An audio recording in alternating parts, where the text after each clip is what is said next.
Call the meeting to order. Welcome to meeting number 46 of the House of Commons Standing Committee on Access to Information, Privacy and Ethics. Conformément à l'ordre de renvoi. Pursuant to the order of reference of Thursday, February 12, 2026, Section 14.1 of the Lobbying Act, and the motion adopted by the committee on Wednesday, September 17, 2025, the committee is resuming the statutory review of the Lobbying Act. And before I introduce our witnesses, just to remind the witnesses that members may ask questions in both English and French, and so make sure you have the right interpretation on for what you need. And also, if you do need interpretation, just allow the interpreters to finish the response or the question, and then you can respond as well. And so I'd like to welcome for the first hour today our witnesses as individuals. As an individual, Maxime Boucher, affiliated researcher, the Center on Governance, University of Ottawa, and from the Government Relations Institute of Canada, we've got Mohammed Ali, Vice President and Board Member. And to both of you, I apologize for the late start. We obviously had votes, which delayed the start of the meeting. So, Monsieur Boucher, vous avez jusqu'à 5 minutes pour... You have up to 5 minutes for your opening remarks. The floor is yours. Chair, members of the committee, thank you for inviting me to appear as part of the review of the Lobbying Act. I am appearing today as an academic researcher and as the founder of a research project on democracy and lobbying in Canada. I worked on contemporary democratic governance with my colleague, Mr. Cooper. I will be focusing on the Lobbyist Registry, on Canadian institutions, and the role of lobbying in contemporary democratic governance. I have 3 things that I would like to focus on. The first is that lobbying is not an anomaly in a modern democracy. In a pluralistic society, it is normal for businesses, associations, unions, organizations, and other actors to seek to advance their views with public decision makers. The issue, therefore, is not the existence of lobbying as such, but rather the conditions under which it is regulated in order to preserve transparency, fairness, integrity, and public trust, which are all essential for democracy. The second point that I would like to raise is that lobbying is multidimensional. It is not only expertise or privileged access. My research shows that it combines several dimensions simultaneously: information sharing, sector-specific expertise, consultation. It is also access strategies, and all of this is in order to cultivate lasting relationships with public institutions and to work with civil society. My third and final point is that in the Canadian system, lobbying strategies, and this has been documented in our research, so these strategies follow the actual distribution of power. Lobbyists will focus on areas where decision-making influence is strongest, particularly within the executive branch, but also around certain parliamentary actors and strategic positions, for example, parliamentary secretaries. Finally, I would like to highlight a significant limitation of the current system. The Federal Registry allows for the documentation of communications, the actors involved. Information is not perfect, and it does not allow for the direct measurement of the amounts spent on lobbying. While influence should not be reduced to money alone, this dimension nonetheless provides insight into the intensity of the efforts, the lobbying efforts invested, the resources mobilized, and certain asymmetries among organized interests. From this perspective, the Commissioner's recommendation to improve the disclosure of certain sources of lobbying funding strikes me as important, as it would shed more light on the resources supporting lobbying efforts without completely overhauling the current framework of the system. In conclusion, I would say that a successful modernization of the Lobbying Act should aim for transparency that is meaningful, proportionate, and better suited to the contemporary realities of power, and we need to have access to that information. And so we don't want to deny the existence of lobbying, but rather that its practice needs to become more compatible with the requirements of modern democracy. Thank you, Monsieur Boucher, for your opening remarks. You were under 5 minutes. We are having some sound difficulties in the room, I think. Perhaps our technician can look into that. Charlie, you have up to 5 minutes to address the committee. Go ahead, sir. Okay. Good afternoon, Chair and members of the committee. Thank you for the opportunity to appear today. My name is Mohammed Ali. I'm the Vice President of the Volunteer Board of Directors of the Government Relations Institute of Canada, or GRIC, as we're called. GRIC is a national not-for-profit association representing government relations and public affairs professionals across all sectors of the Canadian economy. Our membership includes both consultant and in-house lobbyists. Let me begin with one foundational point. Canada already operates one of the most transparent and rigorous lobbying regimes in the world. That is not to say the Act cannot be improved, but any amendments should be grounded in clear evidence of a problem and must strike a careful balance between seemingly enhancing transparency and preserving Canadians' open access to government. Our recommendations are guided by that principle. GRIC has put forward 6 recommendations, but I'll focus on 2 today. First, the Lobbying Act does not define the phrase significant part of duties, which determines when a corporation or organization must register for in-house lobbying. In absence of a statutory definition, the threshold to meet significant part of duties has been set through interpretation by the Office of the Commissioner of Lobbying, or the OCL. For over a decade, this threshold was interpreted as 32 hours over 4 weeks across employees. In July 2025, it was reinterpreted to just 8 hours, a 75% decrease without clear public evidence of widespread noncompliance nor robust consultation to justify such a change. It is important for this committee to understand what this threshold includes. It captures not only time spent meeting with government officials and elected officials, but also the preparation time, internal strategic decisions, and any written communications as well. In other words, this is not just a measure of time spent lobbying in meetings. It is a measure of the total time connected to those interactions. Consider a local family-owned small business in your riding, like a restaurant or a farmer, or consider a food bank facing an urgent issue. Over a few days, staff meet internally, prepare materials to brief you as their local MP, email your office, meet with you, and then meet again internally to debrief on the meeting. Perhaps there is a follow-up meeting with you as their MP to present further information to help them.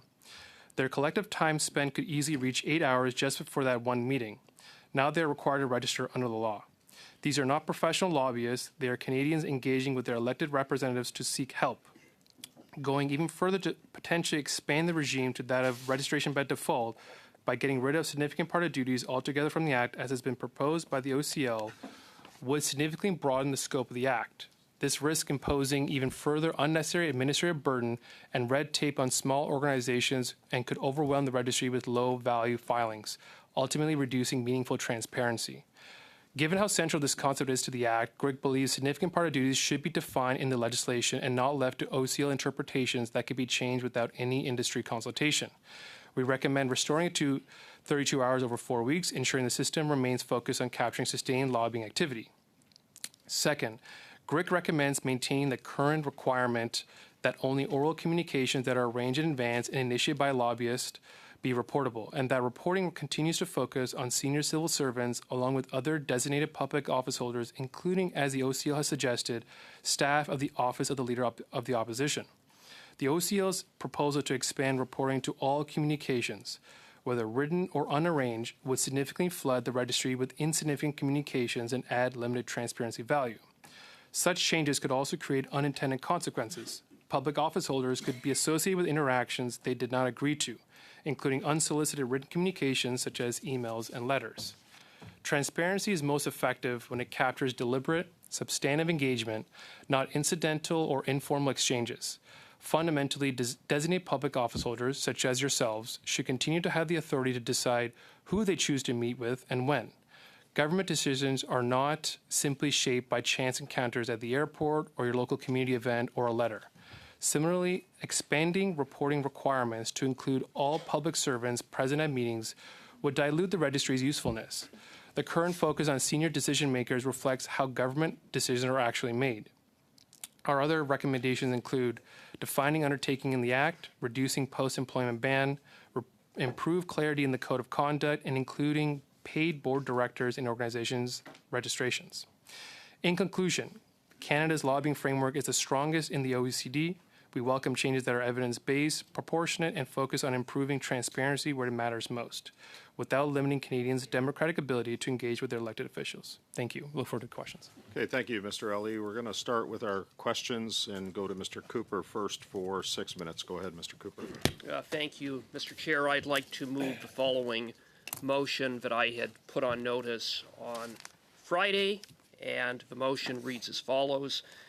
That given the Privacy Commissioner of Canada is a trusted and respected defender of the privacy rights of Canadians, and given that Liberal members on the Standing Committee on Public Safety and National Security denied the Commissioner an opportunity to protect those rights by appearing as a witness during clause-by-clause consideration of the Prime Minister's overreaching surveillance law, Bill C-22, the committee report to the House its concern that the Liberal government has silenced and sidelined the Privacy Commissioner during this critical stage of consideration of the Prime Minister's overreaching surveillance law, Bill C-22. Okay, Mr. Cooper, similar to the motion that you put on notice on Friday, I believe? That's right. Okay, so I'm going to deem the motion in order. Go ahead, Mr. Cooper, if you have any comments. Well, thank you. Just before you start, I have Mr. Lott and Mr. Strauss on the list as well to speak to this. I'm going to ask the guests to stay in place right now. I'm hoping that we can get back to you soon. We're going to deal with this matter. Thank you. Well, thank you very much, Mr. Chair. Bill C-22, the Liberals' surveillance law bill, gives the government sweeping new surveillance powers to access the private digital communications and information of Canadians. This bill has serious privacy implications, to put it mildly. As the Privacy Commissioner himself observed, quote, the interception of communications and the search and seizure of information are among the most intrusive forms of power that the state can bring to bear. And the Privacy Commissioner was quoting the National Security and Intelligence Committee of Parliamentarians in their 2025 special report on the lawful access to communications by security and intelligence organizations. The Privacy Commissioner went on to state, quote, this is in, by the way, a brief that he submitted to the Public Safety Committee, quote, this is so not only because of the reasonable expectation of privacy that we may have in such information as individuals, but also because of the impacts that its collection and use by state actors may have on our ability to exercise and enjoy other fundamental rights as members of a free and democratic society, end of quote. And consistent with the observations made by the Privacy Commissioner, I would note that constitutional jurisprudence has recognized that things like metadata, such as internet browsing activity and so on, are highly sensitive personal information that is protected by Section 8 of the Charter, that being that everyone has the right to be secure against unreasonable search and seizure. Bill C-22 is arguably overly broad and interferes with the privacy rights and interests of Canadians. The bill would give sweeping powers to order electronic service providers to build into their systems interception and monitoring capabilities to collect and retain data about Canadians, data that includes everything, including the location data, the location of Canadians. Talk about a surveillance state bill. Service providers are any person who provides services to the public, an extremely broad definition. The Privacy Commissioner, in light of the privacy implications of Bill C-22 and concerns that it is overly broad in scope, submitted a brief to the Public Safety Committee where Bill C-22, the Liberal surveillance bill, is being studied, in which the Privacy Commissioner set out a number of concerns that he had with the bill. As I noted, the broad definition of a service provider. The Privacy Commissioner observed that the proposed production order for subscriber information in which a high level of privacy is attached, based upon jurisprudence of the Supreme Court, that it could be served on any person, an order could be served on any person who provides services to the public, which could mean, given the breadth of that definition, as the Privacy Commissioner notes, in some cases, healthcare providers, lawyers, financial institutions, certain apps, and online services, or in which those and others could be ordered to produce highly sensitive information about clients or subscribers based on a threshold of only reasonable suspicion, a very low threshold to be made out. Further to that, the Privacy Commissioner noted that the production order provision stipulates that a person who receives such an order would have to produce all of the subscriber information that relates to any information that is specified in the order.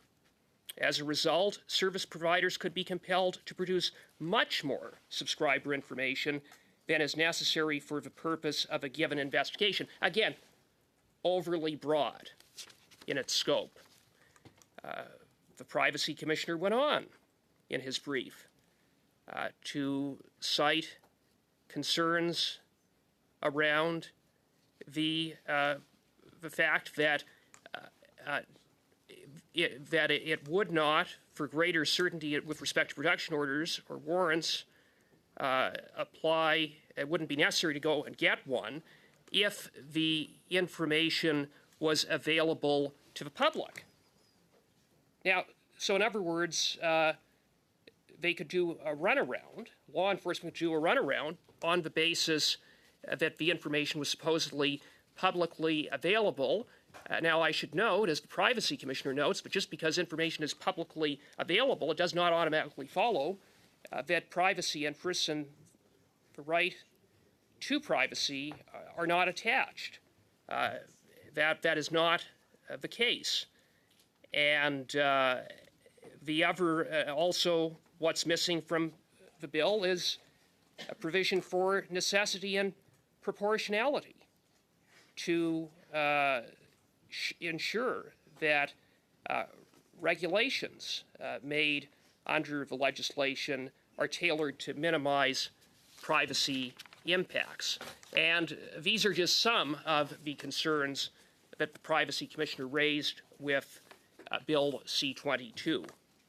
Now, at the Public Safety Committee last week, Conservatives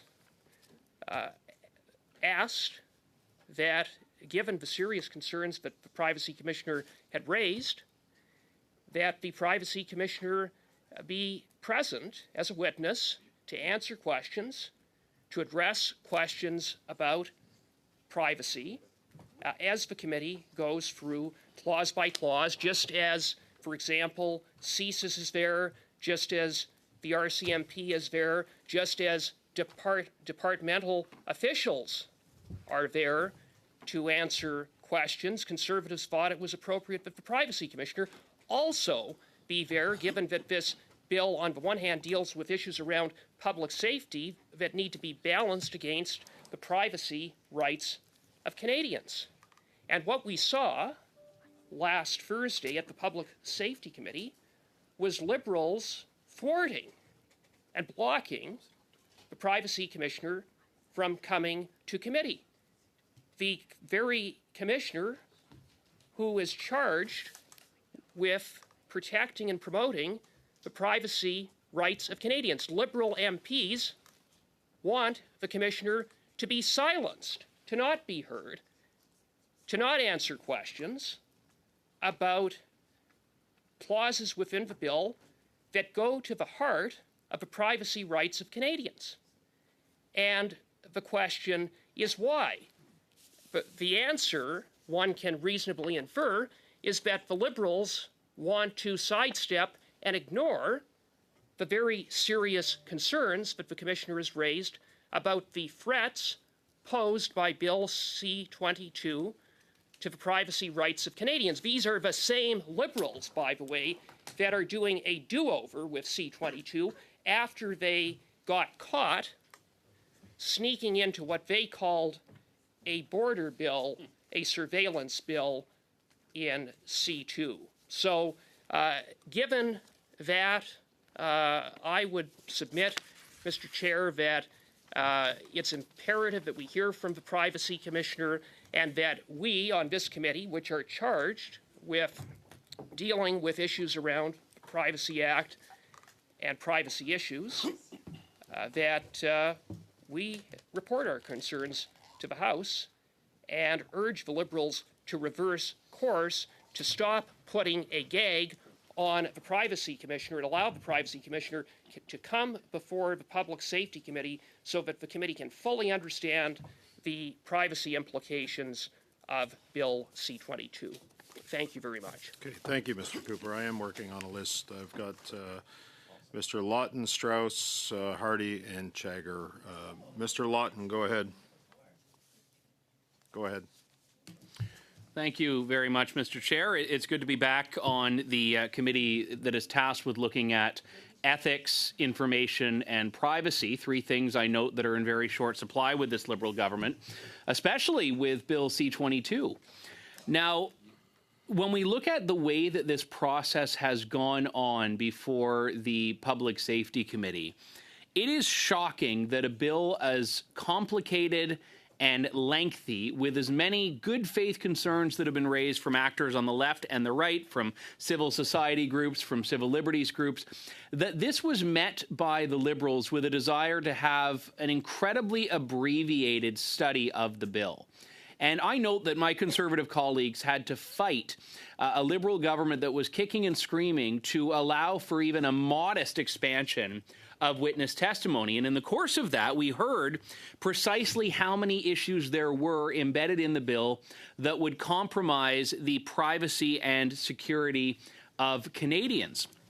Now, we have big tech companies, and I will say that I have a great deal of skepticism about how big tech companies operate when it comes to privacy. So when they are sounding the alarm, and they are saying that they will not be able to safeguard user privacy if Bill C-22 passes, I think we should listen, because these are the people that have infinite resources that can read the bill and see that Bill C-22 will compel them to build backdoors into their own systems that all of us as members of Parliament use, that will allow the government, not even Parliament, that will allow a minister to circumvent this process. And we are to believe that the government will just naturally, in good faith, constrain its own power that it's granting itself with Bill C-22. Now, I'll note that the powers and authorities that law enforcement were asking for, and I canvassed the police chiefs in my riding, I spoke to other law enforcement officials and police associations across the country, the powers they wanted were in and are in Part 1 of Bill C-22. The powers the government is trying to seek in Part 2 of the bill were not what the vast majority of law enforcement were seeking in this country, and that's exactly where the concerns have come from these privacy groups and from the Privacy Commissioner.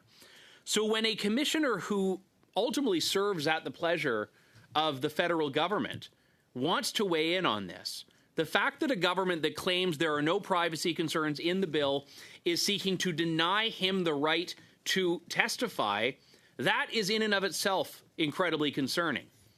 They don't want to hear what he has to say because they know he's right. And it was interesting, if you watched the committee meetings last week at the Public Safety Committee, there were actually government witnesses that questioned the motives, and not impugned the motives, but questioned the motives of the Privacy Commissioner. And the response by the government is to not allow the Privacy Commissioner the opportunity to come and answer for himself, answer for his own motivations, speak to amendments that he put forward on ways to improve the bill, ways to minimize and mitigate the harms.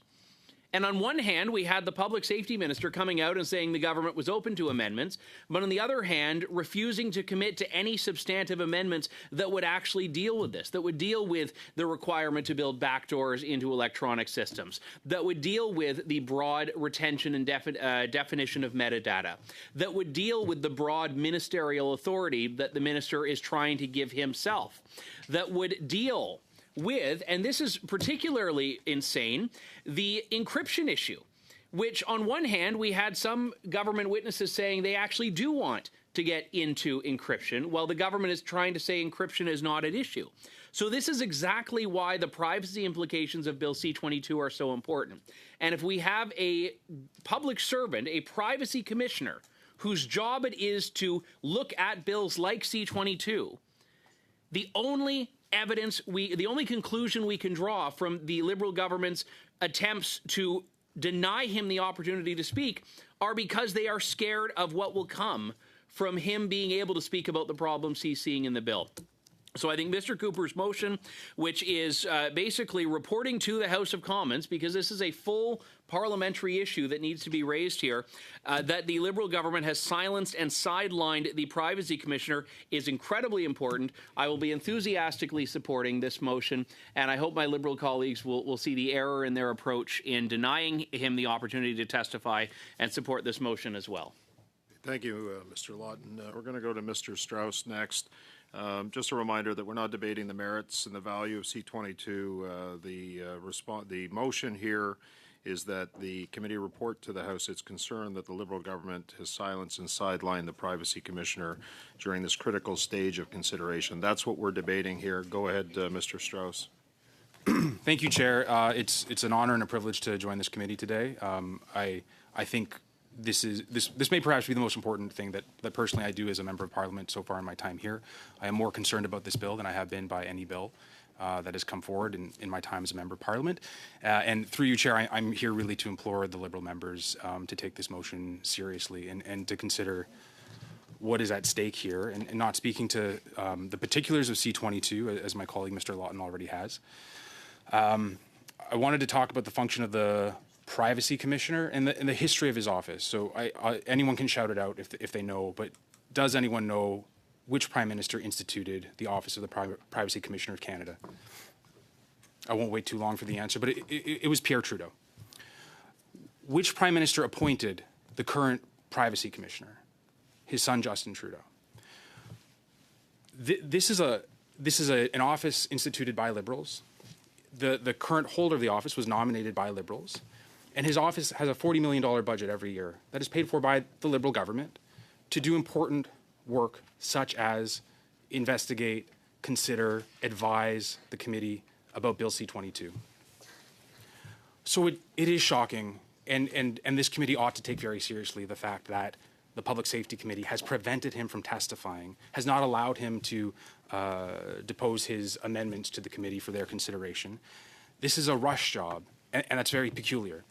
One other thing I wanted to say about the history of the Privacy Commissioner office, I was just looking at the commissioners who have been in the office in the past. One name that was familiar to me was Georges Radwanski, and he was known to me because he had an expense scandal. What I didn't know was he was a speechwriter for Jean Chrétien before he took the office. And even though he was very much from the Liberal PMO, he was very much perhaps tied to this expense scandal thing that he had, but he is credited. If you go look at his Wikipedia article, he is credited with stopping the ability for law enforcement to read letter mail in 2003. Because this lawful access business has been a going concern for 25 years. Liberals with Justice Minister Anne McClellan tried to get it through. There was public outcry. There was criticism from the Privacy Commissioner, and so it did not go through. Conservatives under Justice Minister Vic Taves tried to do it in 2013. There was public outcry. There was criticism from experts, and so it did not go through. And we're repeating the same thing now. So what I'm trying to show to the members opposite, many of whom I've come to know and like and respect during my time here, and Ms. Chaga, of course, I've known for longer than that because she's my parents' MP. This issue of privacy rights in Canada has required both parties to defend against the other party over the last 25 years. And it's so critical. And so we have to ask the question, why would the Public Safety Minister try to prevent the Privacy Commissioner, why would the Public Safety Committee try to prevent the Privacy Commissioner from coming to testify? I think if asked, the Liberals on those committee would say, it's a rush job. We got to get it done in the next 2 weeks. That's just not true, Chair. As I said, it's been going on for 25 years. Every time it comes up, the public rises up to stop it. There's nothing about this that couldn't be, there's nothing about this that should go forward. It won't go forward. I will say that when I watched what unfolded in 2013, when Vic Taves tried to get this through, I was scandalized. I'm very happy. I've met the woman who became Stephen Harper's Director of Policy. She came in 2013, and her very first act in Harper's office was to withdraw very similar legislation to this. So Conservatives can oppose it even when their government's doing the wrong thing. The Liberals across from us can oppose it when their government is doing the wrong thing, and I implore them to do that. I would not be sitting here today as a Conservative member of Parliament if the Conservatives had not withdrawn that bill back in 2013. And I think, so whether this goes through or not, whether the Privacy Commissioner is invited or not, whether this committee raises it with the other committee or not, they should think about the sort of legacy that this can leave 10 years later. And those are my comments, and I really urge them to vote for this motion. Thank you, Chair. Thank you, Mr. Strauss. I'm going to ask for more patience from our witnesses here and go to Mr. Hardy, followed by Ms. Jagger. Go ahead, Mr. Hardy. Allez, Monsieur Hardy. Merci, Monsieur le Président. Alors, Thank you, Chair. Again, and we're not seeing this here only, we're seeing it at other committees as well. The Liberals don't want transparency. And again, it's not the Conservatives that are opposing anything or trying to block anything. It's the Commissioner we're talking about. He is independent. He is saying, beware, I'm seeing an issue, and I would like to testify. That's what's included in Mr. Cooper's motion. The Liberals have refused that this person, this external person, the Privacy Commissioner of Canada, he protects Canadians' privacy. He's saying you're moving too quickly, and the Liberals don't want to hear from him. Our colleagues across the way are always saying that we don't want to work together.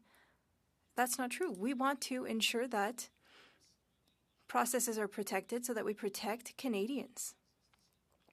That's why we have a structure at Parliament. There are mechanisms to stop things from moving too quickly and to stop us from making mistakes. So there's an independent commissioner who's asking to testify, who is saying that his opinion is important. His job is to ensure that privacy and personal data is protected. And not only are the Liberals saying no, they're trying to move forward as quickly as possible with this legislation. I understand that not much has happened in about a year. You had a majority through backdoor deals, but it's not because you have a majority that the processes should not be respected or that they're less important. It's not because you're a majority government. And I know that every time they come here, they have a big smile on their face because they're they think themselves to be king of the world. But there is a process that needs to be respected. We need to respect the work of parliamentarians. We are here to protect Canadians. We want to ensure that mistakes are not made and that we have a system that works for them. And just to be clear, C-22 that you're trying to push through at a speed, and this will force telecom companies to maintain Canadians' data for a year. That's not nothing. That's a huge burden on companies to hold on to all that data, but also you can know where someone is, what their number is, what they've been saying, and this scenario is problematic. I don't understand why they are taking this kind of access to information so lightly. I don't see how it's ethical to do that. I don't see how this will make things better for you to push them through quickly. And Chair, I think it's essential that we look into this. We need to address it. We need to hear from the appropriate witnesses so that we can have good legislation. Yes, we want to help our police officers, but we also can't open a Pandora's box where people don't feel safe and don't feel like there's a proper use of their data, and they're going to lose even more trust in our institutions. And my colleagues are already undermining that trust. Thank you, Mr. Hardy. Ms. Chagger. Thank you, Mr. Chair.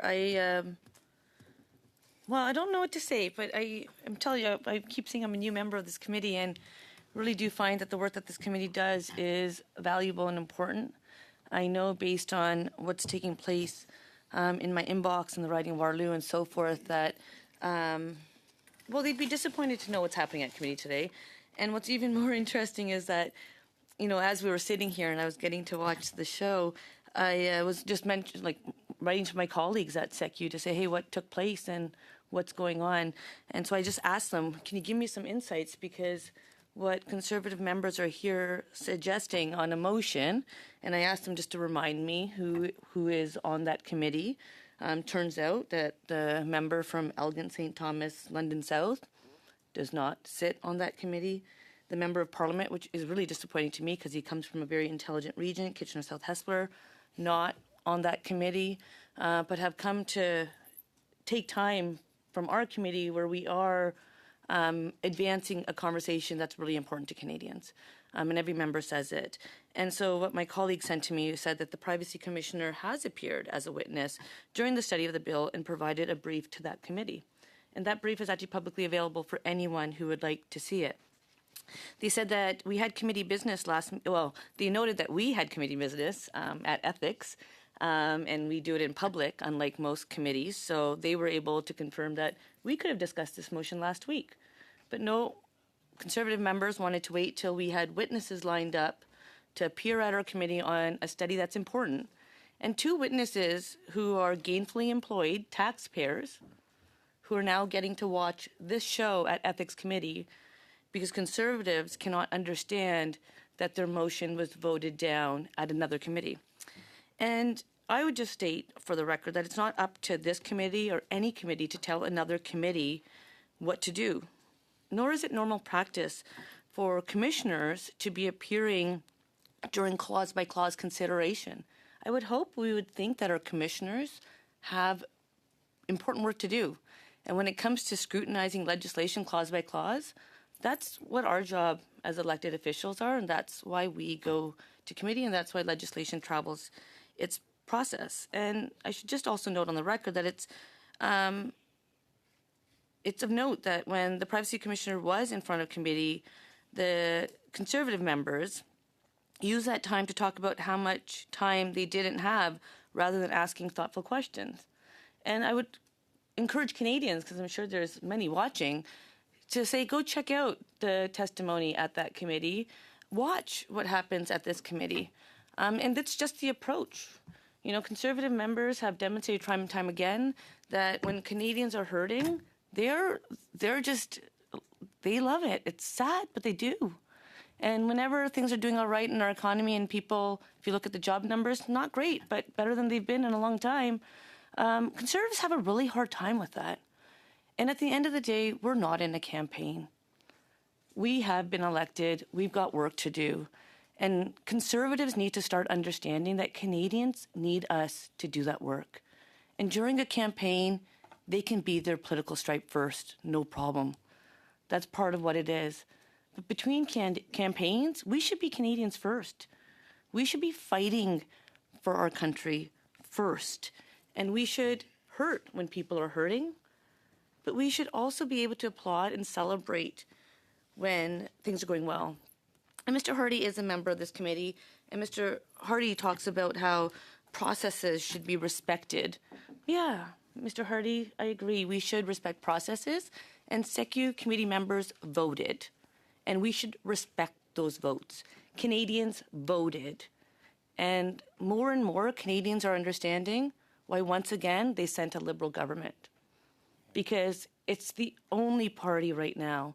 Well, I'll give a shout out to other parties in the House, just not the official opposition it's the official opposition who refuses to get to work. It's the official opposition who does not respect our witnesses who are here, and I know the next panelists have also appeared. So with that, I will speak amongst Liberal members, and I actually think Bloc members want to hear from witnesses too. I'm going to assume, but I'm confident because that's usually how they are. But just to respect our witnesses, I will move to adjourn this debate. Thank you, Mr. Chager. Dilatory motion, no debate required. The motion is to adjourn debate. So I will go to the clerk for the vote. Go ahead, Madam Clerk. Thank you. Mr. Al-Soud. Ms. Chager. Please. Mr. Chang. Mr. Duguid. Madame Lapointe. Wait. Mr. Lawton. No. Mr. Cooper. Monsieur Hardy. A lot of work. Nope. We don't want you to keep Monsieur shutting down Commissioner debates. Block. Monsieur Barcelou Duval. Oui.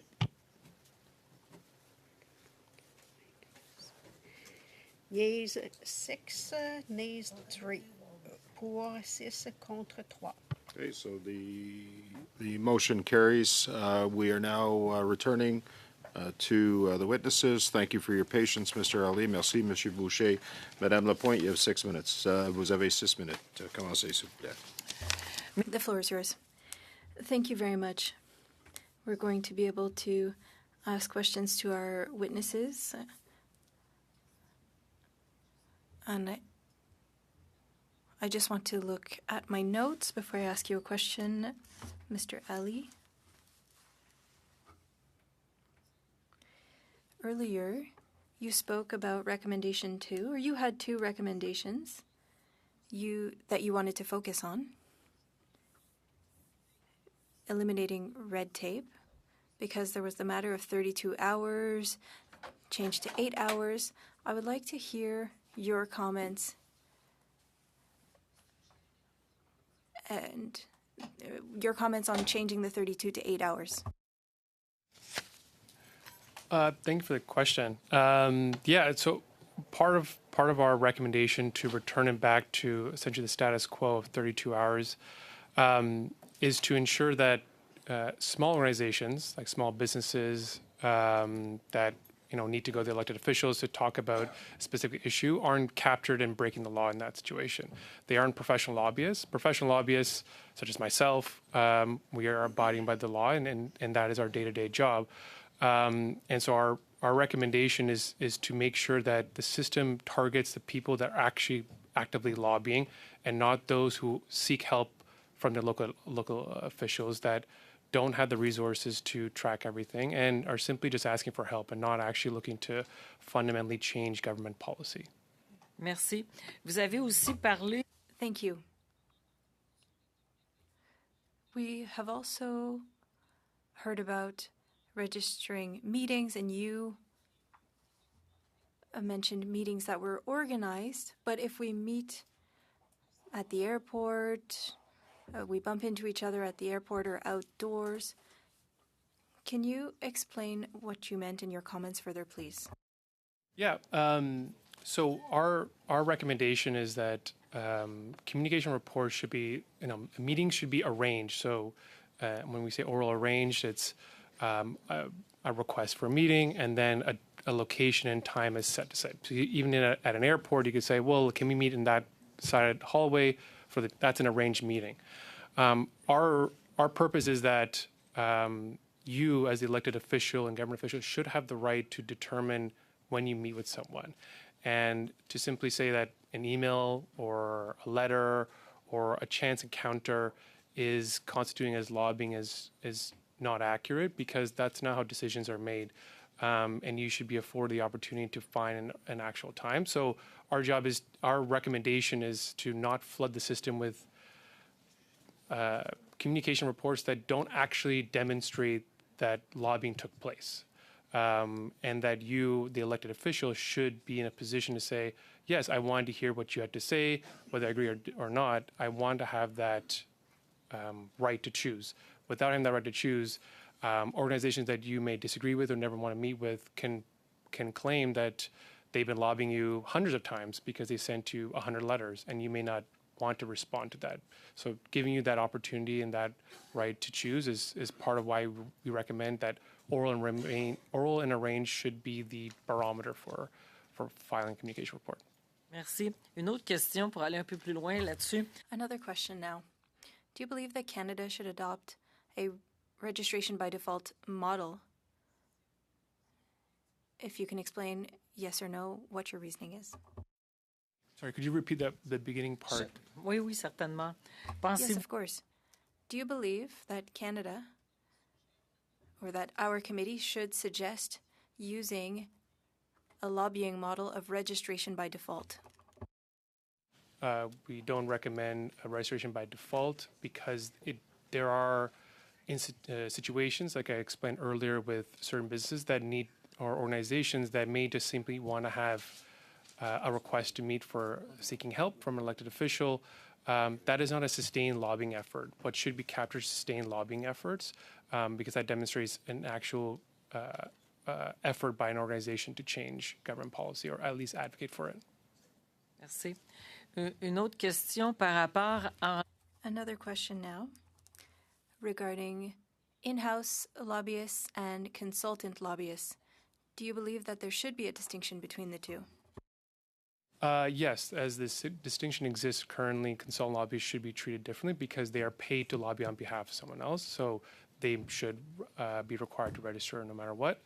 In-house lobbyists is what we recommend of maintaining that threshold of significant party duties. Merci. Vous avez fait une note d'information. You sent a briefing note to the committee and stated that it is important to recognize that Canada has one of the most rigorous and transparent lobbying systems, and you referred to it earlier in your opening remarks. Would you be able to elaborate and give us some concrete examples and reasons why we are leaders in this? Certainly. Part of what, if you look over the last several years, even the last 10 years, the amount of issues that emerge are very small. And when they do emerge as an issue, they are rightfully investigated by the commissioner and addressed appropriately. So the system is working. Are there tweaks that are needed? For sure, tweaks can be made. But our system, in comparison to other OECD, including even the G7, if you want to be more specific, we do have one of the most rigorous systems in the world. And so what are we trying to accomplish? Let's do things that achieve transparency, but achieve value of determining what is lobbying, is this a sustained lobbying effort? And the federal system is by far one of the most rigorous in the world. Okay. Merci beaucoup. Thank you, Mr. Ali. Merci, Madame Lapointe. Monsieur Barcelo-Deval pour 6 minutes. Commencez. You have 6 minutes. Thank you very much, Chair. Thank you to the committee members for having me today. Usually I'm at the Transport Committee. For exceptional reasons, I'm here at your committee today. For the last month and a half, the Transport Committee has been shut down because the Liberal government forced in-camera meetings, and so we can't move forward with any work at the Transport Committee. We were working on a file, Driver Inc., and I discovered many things throughout the study, very concerning, very shocking, and that's why I would like to move the following motion. Whereas, during the Standing Committee on Transport, Infrastructure and Communities study on the Driver Inc. model, the Canada Truck Operators Association was the only organization that explicitly supported that model, whereas The CTOA was the only organization to have refused to provide its membership list to the Tran Committee for the study. And whereas numerous Liberal elected officials and ministers have appeared multiple times with members of the CTOA at public events or lobbying activities, including the organization's founding gala in 2023, whereas the chair of the Tran Committee attended, or rather, they refused to use the term Driver Inc., and whereas the chair of the Tran Committee attended a CTOA event where he was one of the two headliners, whereas Tishpreet Dulat, the CTOA's spokesperson, has been involved with the Liberal Party of Canada since 2015 and played a direct role in electing Mark Carney as the member for Nepean and as Prime Minister. And whereas about 10 active members of the CTOA have contributed to the LPC's Liberal Party's election fund by providing over $100,000 to the party since 2015, let the Standing Committee on Access to Information, Privacy and Ethics undertake a study on the links between the Liberal Party of Canada and the Canada Truck Operators Association. Thank you, Mr. Barcelo-Duval. Just to clarify, you can't table a motion. You were putting the motion on notice. Oh, perfect. I think you may have said that you were tabling the motion, but it's on... Yes, it was to put it on notice. Do I need to reread it? No, that's fine. No, it's fine. It was sent to the clerk. That was my next question. Has the clerk received the motion? Yes. The motion has been sent to the clerk. It's on notice. Thank you. I'm going to ask the clerk to distribute the motion to committee members. Thank you, Chair. You have 2 minutes, 45 seconds for questions. I will give the floor to Mr. Fortin to ask questions. Thank you, Chair. Hello, Mr. Ali. Mr. Ali, there was a proposal to consider board members and sole owners as being employees, and they would have to register as lobbyists for the business that they are representing. I would like to hear what you have to say. Are there distinctions that need to be made? Do you agree with this? Or are there any nuances? Please share. Thank you for the question.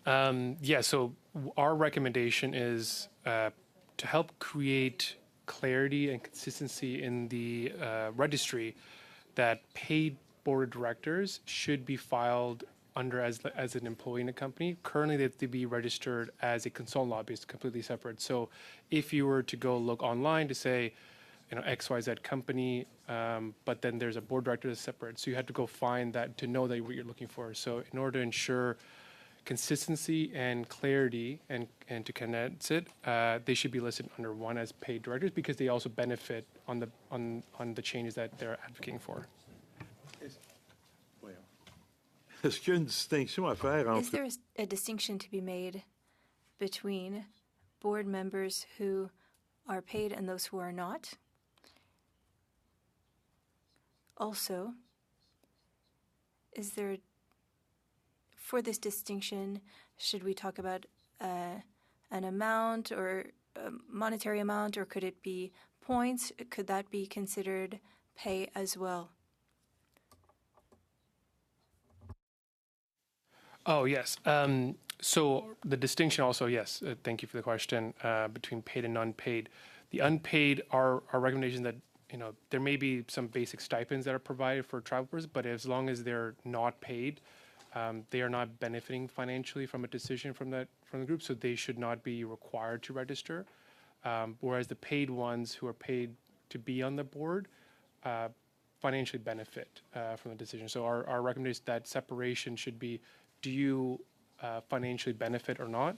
And so that those who are not paid should remain not required to register, versus the ones who are paid to be on the board, they should be required to. Okay, Monsieur Faulk. C'est fini. C'est fini, Merci. merci.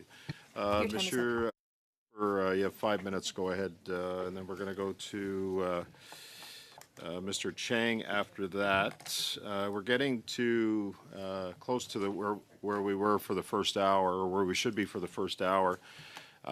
So I'm going to go with Mr. Cooper, then Mr. Chang. I'm going to also invite Mr. Boucher and Mr. Ali if they want to stick around for a part of the second hour as we switch over. Maybe there are some additional questions. If you're capable of doing that, then I'll invite you to do that as well. But we'll see where we get here. Okay, Mr. Cooper, go ahead.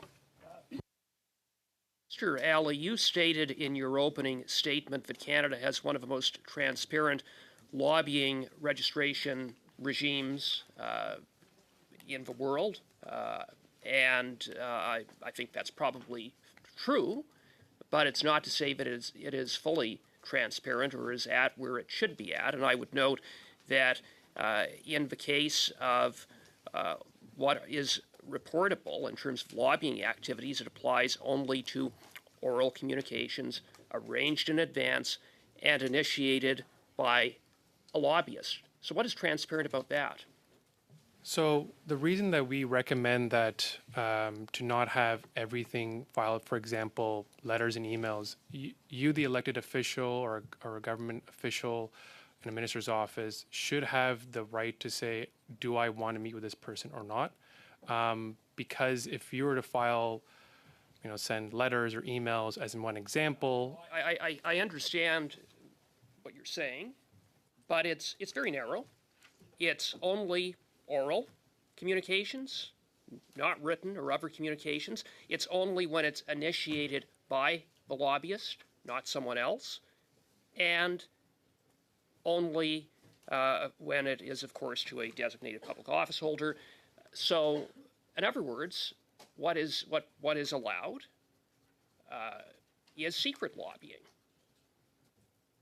That is what is allowed, because if the lobbying occurs on a street corner, as opposed to in the Member of Parliament's office, and it was initiated by no one, then it's not reportable, and therefore it's secret. For that example of the street, that technically the office is, the location is simply of like, we would like to meet, and we can meet here at this moment, let's chat. That is an arranged meeting. So our point is that you are choosing to arrange this meeting. You could still, if someone bumps into you, saying, actually, I don't want to talk to you, and then move away, right? So to have that authority to say, I don't want to engage and meet with you as a lobbyist, you should have that authority. And so whether it's in the office, whether it's on the street, airport, wherever, as long as you say like, yep, let's meet, let's chat. That's now you've acknowledged that, yes, this is an arranged meeting that we're going to have. You could have it at that moment, or you can have it, 3 days from now or something. Yeah, but your recommendation is just to leave it as is, and what I'm putting it to you is that leaves a lot of room for a lot of lobbying that goes under the radar, and I would submit that is a problem. Similarly, with respect to registration by default, which is the recommendation of the lobbying commissioner, you stated that this would create burdens for particularly small businesses who engage in a small amount of lobbying activities. But there's a very simple solution, and that is to create an exemption. So why not provide a general rule of registration by default with a narrow carve-out, just as is the case in the British Columbia legislation?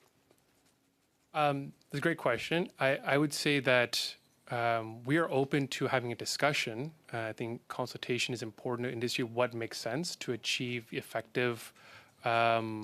effective area that creates those exemptions, where organizations like small businesses that simply are wanting to talk to their local MP for some basic help on an issue related to maybe the CRA or whatever it may be, should be allowed to speak to and not have to be captured in that registry. So certainly if there is a world where we find that can exceptions be created? We currently believe that, at least from an hours perspective, that can help determine sustained lobbying. Because the hours that are allocated include both preparation for it, requesting the meeting itself, and even a post debrief. That all fits within the hour allocation. So any exemption should have some clarity about what that structure of meetings, which is why we've recommended to return to status quo, and then we're open to having discussions if the committee recommends changes. Okay, thank you, Mr. Cooper. Mr. Chang, 5 minutes. Go ahead. Chair. Mr. Ali, your submission include recommendations regarding post-employment or cooling-off period for former designated public office holders. Could you outline the changes you are proposing and the rationale behind them? Sure. Our recommendation is that at the very minimum, we should reduce the hours to fit the parliamentary election cycle of 4 years. That brings it closer to international and provincial standards. Most of those cases are actually between 6 months to 2 years. So we are still at a very high standard. Part of also is that the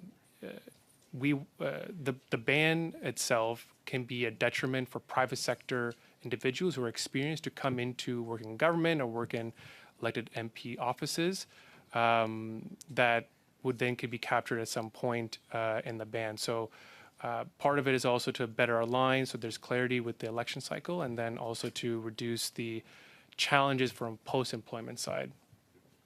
And based on your review of other jurisdictions, how do other jurisdictions deal with cooling off period for former public office holders? Sorry, could you repeat that? Like based on your review of other countries, how do other countries deal with cooling off periods? So some have a specific 2 years, for example. I believe the UK operates on a 2-year cycle where you cannot meet with ministers and the Prime Minister's office.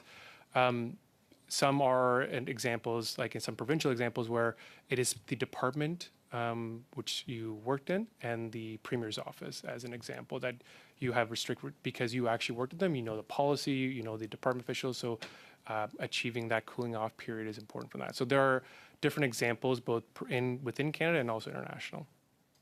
Thank you. And you, in your submission, you recommend that the proposed amendment to subsections 7.3 and 7.6 of the Lobbying Act apply to paid in-house lobbyists, but not to individuals serving on boards in a volunteer capacity. Could you elaborate on this distinction?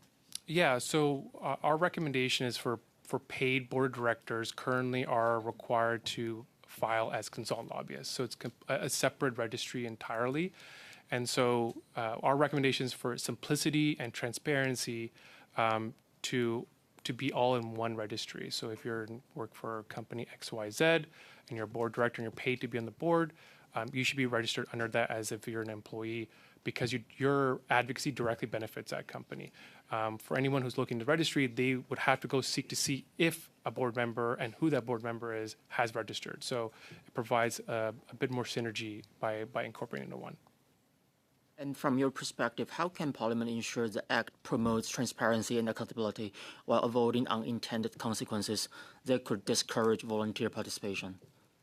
I think an important part is, talk to industry. Like we're happy to collaborate and identify ways to improve it. I think the Lobbying Act itself has some of our recommendations to help tighten up things so that less has to be left to interpretation by the commissioner, and it can be more sort of black and white within the law that it should be. So, for example, significant part of duties, having a clear definition there. What undertaking, for example, what does that do when you need to actually register for lobbying? So there are recommendations that we think could tighten up within some changes by Parliament. And in your submission, you recommend maintaining the current requirements set forth in sections 6 and 9 and sections 7 and 10 of the lobbying registration regulations. Could you explain on the rationales for preserving those provisions in their current form? I'm always drawing blank on the sections. The registrations by default, right? You're referring to? Yes, I believe so. Yeah. So the registrations by default, as I was sharing earlier, our view is that there should still be some thresholds for organizations that don't fall within the Sustained Lobbying Act. They're simply reaching out for help. The time allocation that are situated is for preparations, achieving the, securing the meeting, and also debriefing and the meeting itself. Most meetings typically are about 30 minutes. So most of the time that's allocated is not actually just being in meetings, it is actually the preparation that goes into it. So currently the interpretation is for 8 hours. One meeting could be about 8 hours with a combination of preparation, meeting, and debrief. And maybe there's a follow-up because you're like, hey, I actually need more information, come back to me. You've already achieved over 8 hours, so that's unfair to small organizations. Thank you very much. Okay, thank you, Mr. Cheng. Monsieur Fortin, pour 2 minutes 30 secondes. Mr. Fortin, you have 2.5 minutes. Thank you, Chair. 2 minutes and 31 seconds. Mr. Boucher, thank you for being with us today. I would like to hear you speak on something that we haven't quite touched upon today. The definition of lobbying. The OECD includes any attempt to influence a decision maker. We could include grassroots lobbying, saying to the public to write to their MPs to influence a decision. We don't want Bill X. So that kind of grassroots lobbying, should we focus on it in looking at the definition of lobbying activities?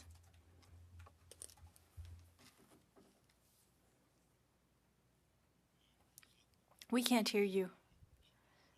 Chair, I think the witness is perhaps having an issue with the microphone. During the opening remarks, we could almost not hear him, and now we're not hearing him at all. Is your microphone on?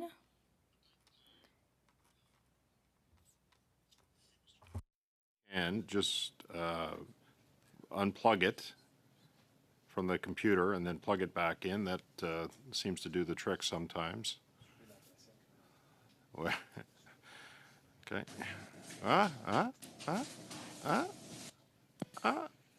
Ça. Et puis maintenant, est-ce que vous m'entendez? Ça marche. OK. OK. Désolé. Oui. OK. Merci beaucoup pour la... Vous m'entendez? Merci beaucoup pour la... Thank you for the question. It's an important one. It's complex because we're talking about direct and indirect lobbying. And when it's not, it's indirect when we're talking about elected officials, indirect when you're going through grassroots lobbying.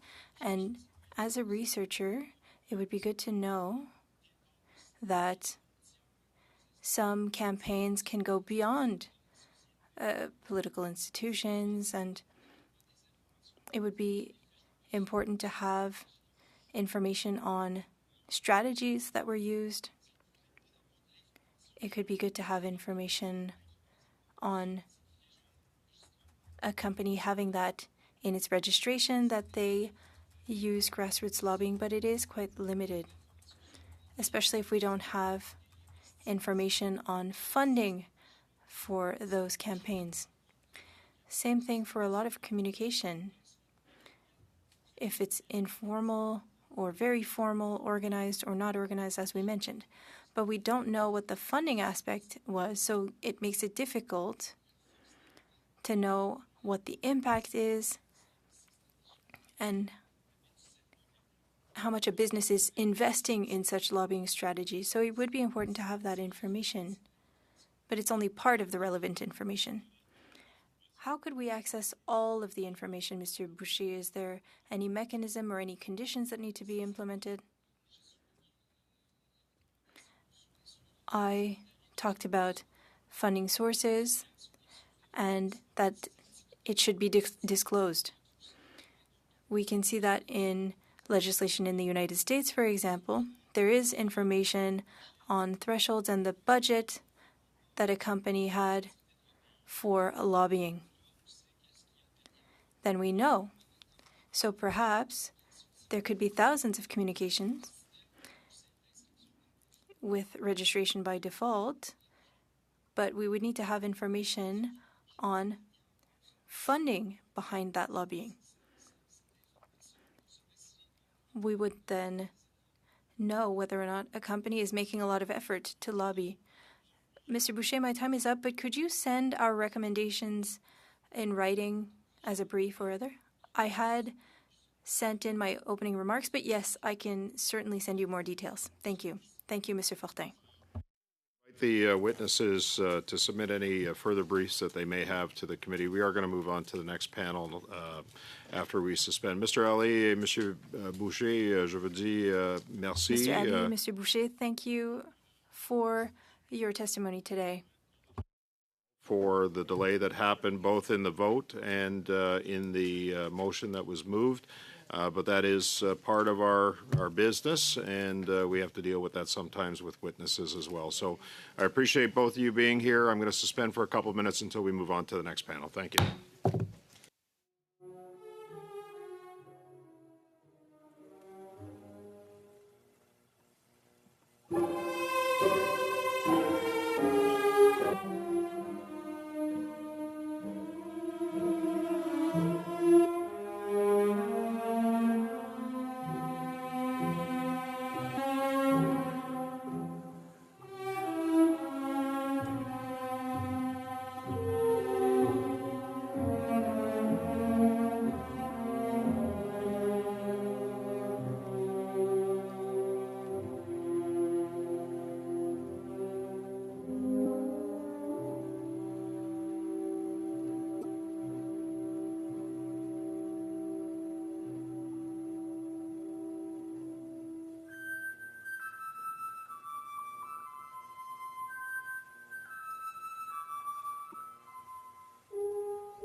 Introduce our witnesses. Again, just reminding the witnesses that committee members may ask questions in either French or English.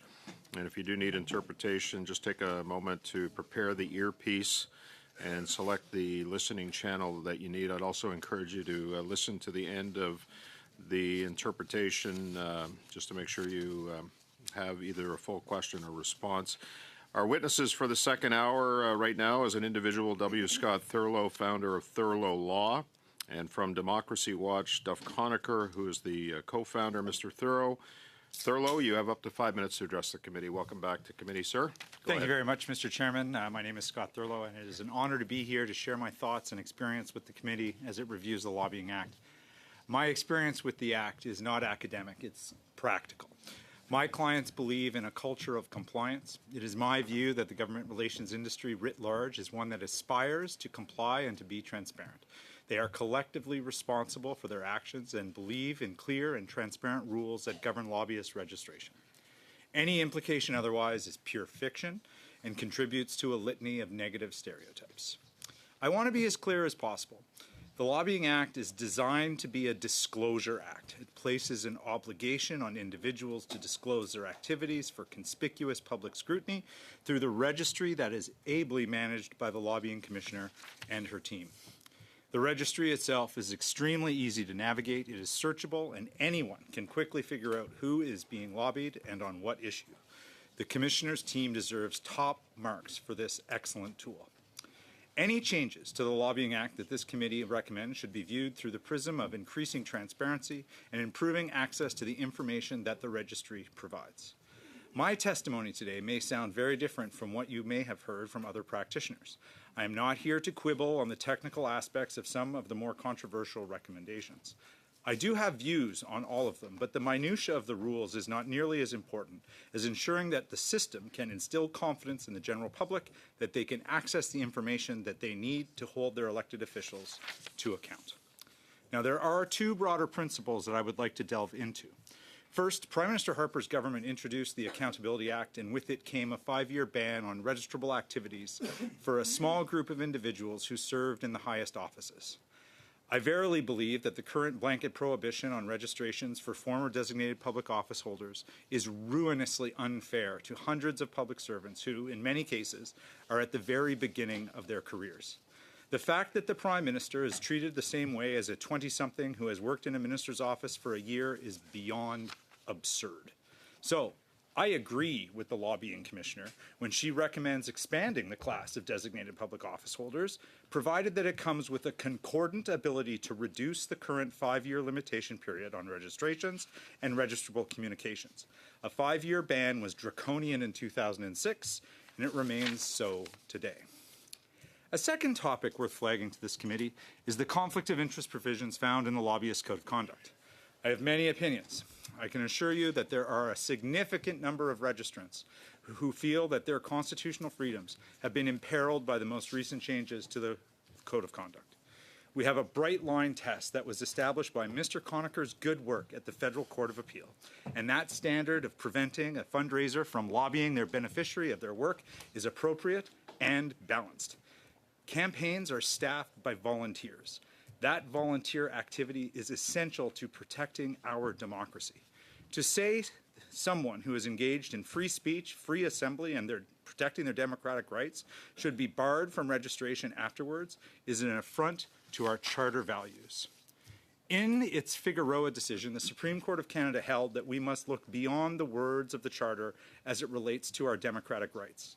Section 3 must be interpreted to ensure the right of each citizen to meaningfully participate in the democratic process. This will mean different things to different people. In the case of Figueroa, it was to ensure that voters had access to information and to ensure an informed choice at the polls. I have seen many instances where registrants have foregone engaging in the democratic process because they think it could limit their professional work. They wanted to campaign. They wanted to volunteer. They felt that they couldn't. That doesn't sound like meaningful participation to me. The post facto prohibitions placed on lobbying in the Code of Conduct do not minimally impair our Section 3 rights. In fact, they maximally impair them. We can have reasonable limits on the constitutional rights of Canadians. I think it should be Parliament that does that after careful consideration. It should not flow from guidance issued by an officer of Parliament. In the same vein, I think it's Parliament that should define what the significant part of duties test is, the threshold for registration, what that represents. That's what Ontario did in its statute with the 50-hour test. I think it's up to Parliament to set the limits on gifts and hospitality. I think you may see a trend here. I have provided the committee with a series of recommendations in writing, and I would be pleased to expand on any of the thoughts laid out there in the questions from the members. Thank you very much for your time. Okay, thank you, Mr. Thurlow. Mr. Conacher, I have your brief in my hand here. It'll likely go over 5 minutes. You don't think so? I'll leave it to you. I'll leave it to you, Mr. Conacher, if it does approach that, because I really want to get the rounds of questions in from the members. But go ahead. You have 5 minutes. Go ahead, please. Thank you, Chair, and to the committee members for this invitation to speak on one of Canada's most important democratic good government laws, the Lobbying Act and the Lobbyist Code. This is the 5th or 6th time I've been here. I will be presenting in English. Il faut que je pratique mon français beaucoup et I need to practice my French, and there are a lot of technical terms here. With the committee, a detailed brief of much-needed changes to the Act and Code that I'm summarizing today to close the huge loopholes that allow for secret unethical lobbying and to make enforcement independent, timely, transparent, effective, and accountable. The Commissioner of Lobbying's recommendations only call for half of the key loopholes to be closed. The Commissioner ignores some of the biggest loopholes, and also these loopholes make enforcement very effective. I have read all of the written submissions filed with the committee. Many of the submissions argue for keeping loopholes open or request a new loophole be opened. The committee should disregard all these requests. Secret unethical lobbying is a recipe for corruption, waste of the public's money, and other decisions that protect private interests and violate the public interest. And it also facilitates foreign interference. Canada's law allows for more secret unethical lobbying than U.S. laws and several other countries' laws, as the OECD representatives noted in their testimony. Overall, Canada's Lobbying Act and Code are loophole-filled, and the enforcement system is negligently bad. Combined with the federal political donation system, with its much too high donation limits, it means Canada still has a secret, corrupt favor trading system that essentially legalizes bribery, with Commissioner of Lobbying Nancy Belanger and the RCMP covering up almost every violation. Since January 2018, according to her annual reports, Commissioner Belanger has let off in secret almost 20,000 violations of the Act and Code involving an unknown number of lobbyists.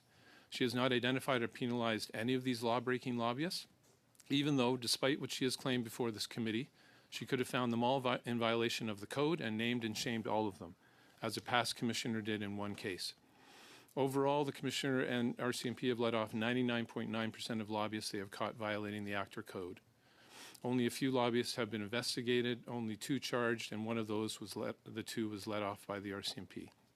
Commissioner and RCMP are also illegally hiding their investigation records, and the Information Commissioner investigating them both for violating the Federal Access to Information Act.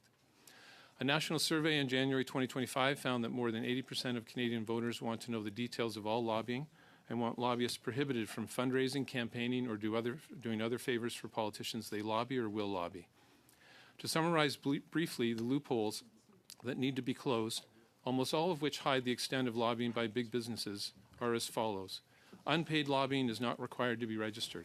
The Commissioner told this committee this is the biggest loophole in the Act. However, bizarrely, she did not recommend closing this loophole.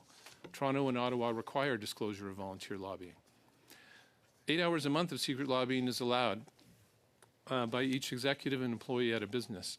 While the Commissioner lowering the threshold from 32 hours down to 8 hours was a long overdue change, 8 hours is still a lot of lobbying.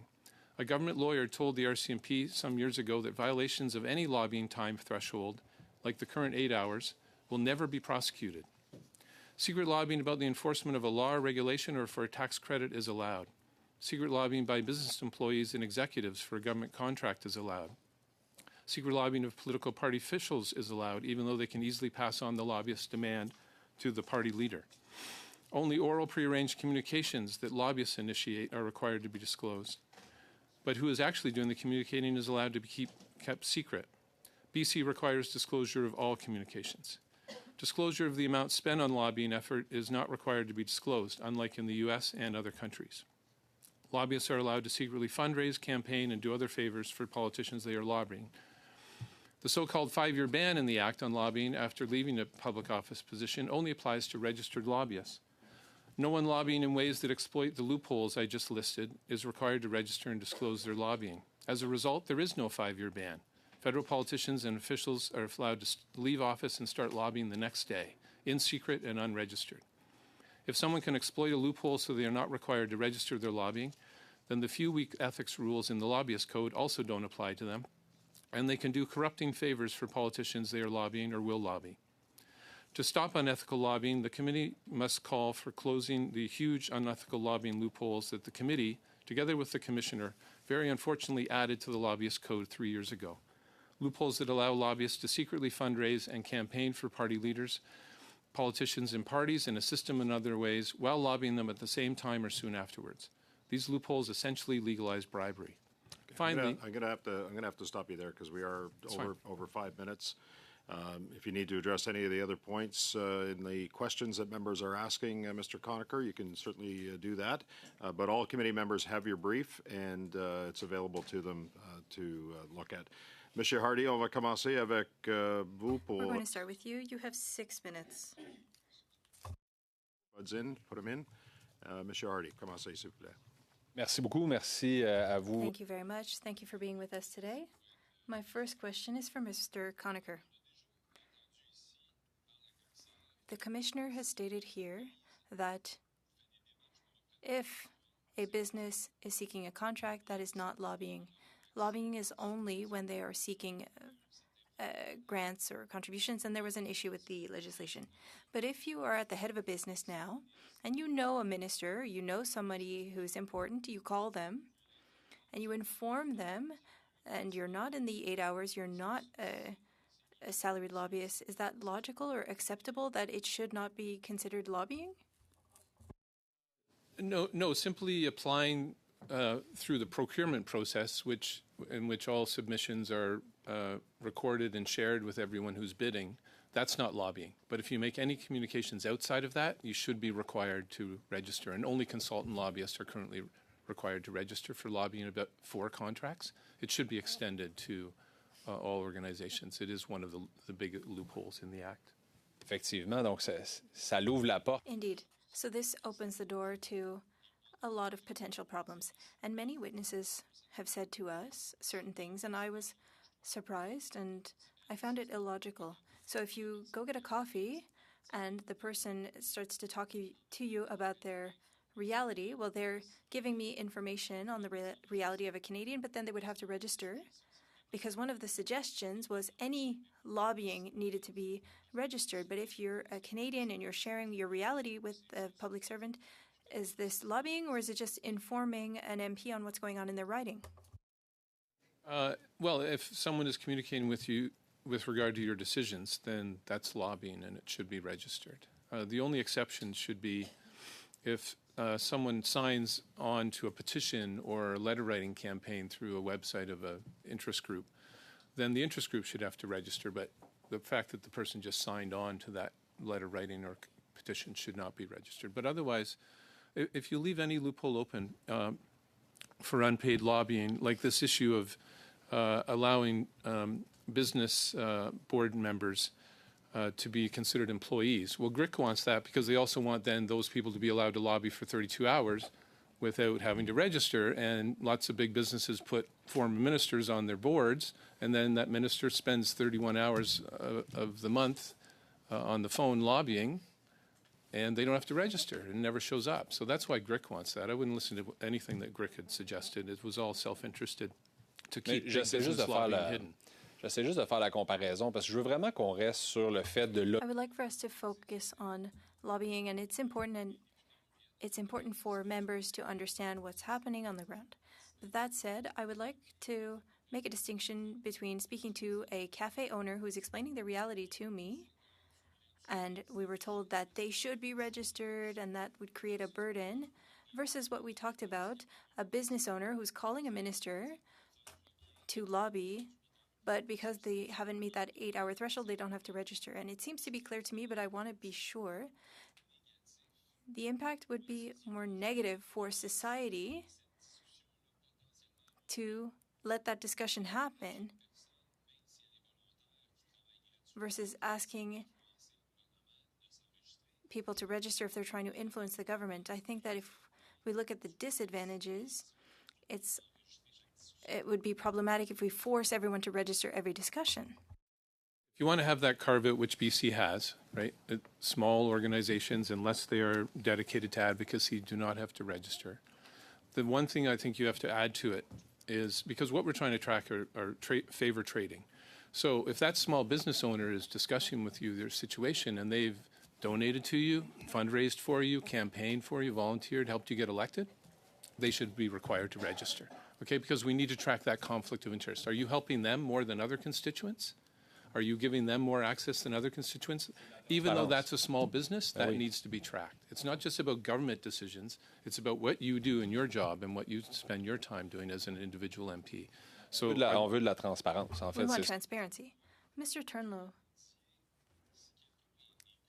if someone is caught lobbying, if they went beyond the threshold, what happens? Well, it's going to be fact dependent. And just very quickly, I think your example is why we shouldn't have the automatic threshold for registration, because there are some small businesses. And anyone who's interested in that can cross-reference their activities in the election cycle, right? Like they make a contribution, that very conspicuously shows up in your own record. So I think there are other tools there. So I've absolutely been involved with situations where, oops, we didn't quite register in time, and you enter into some kind of a compliance agreement. The goal should be getting the information into the registry as quickly as possible.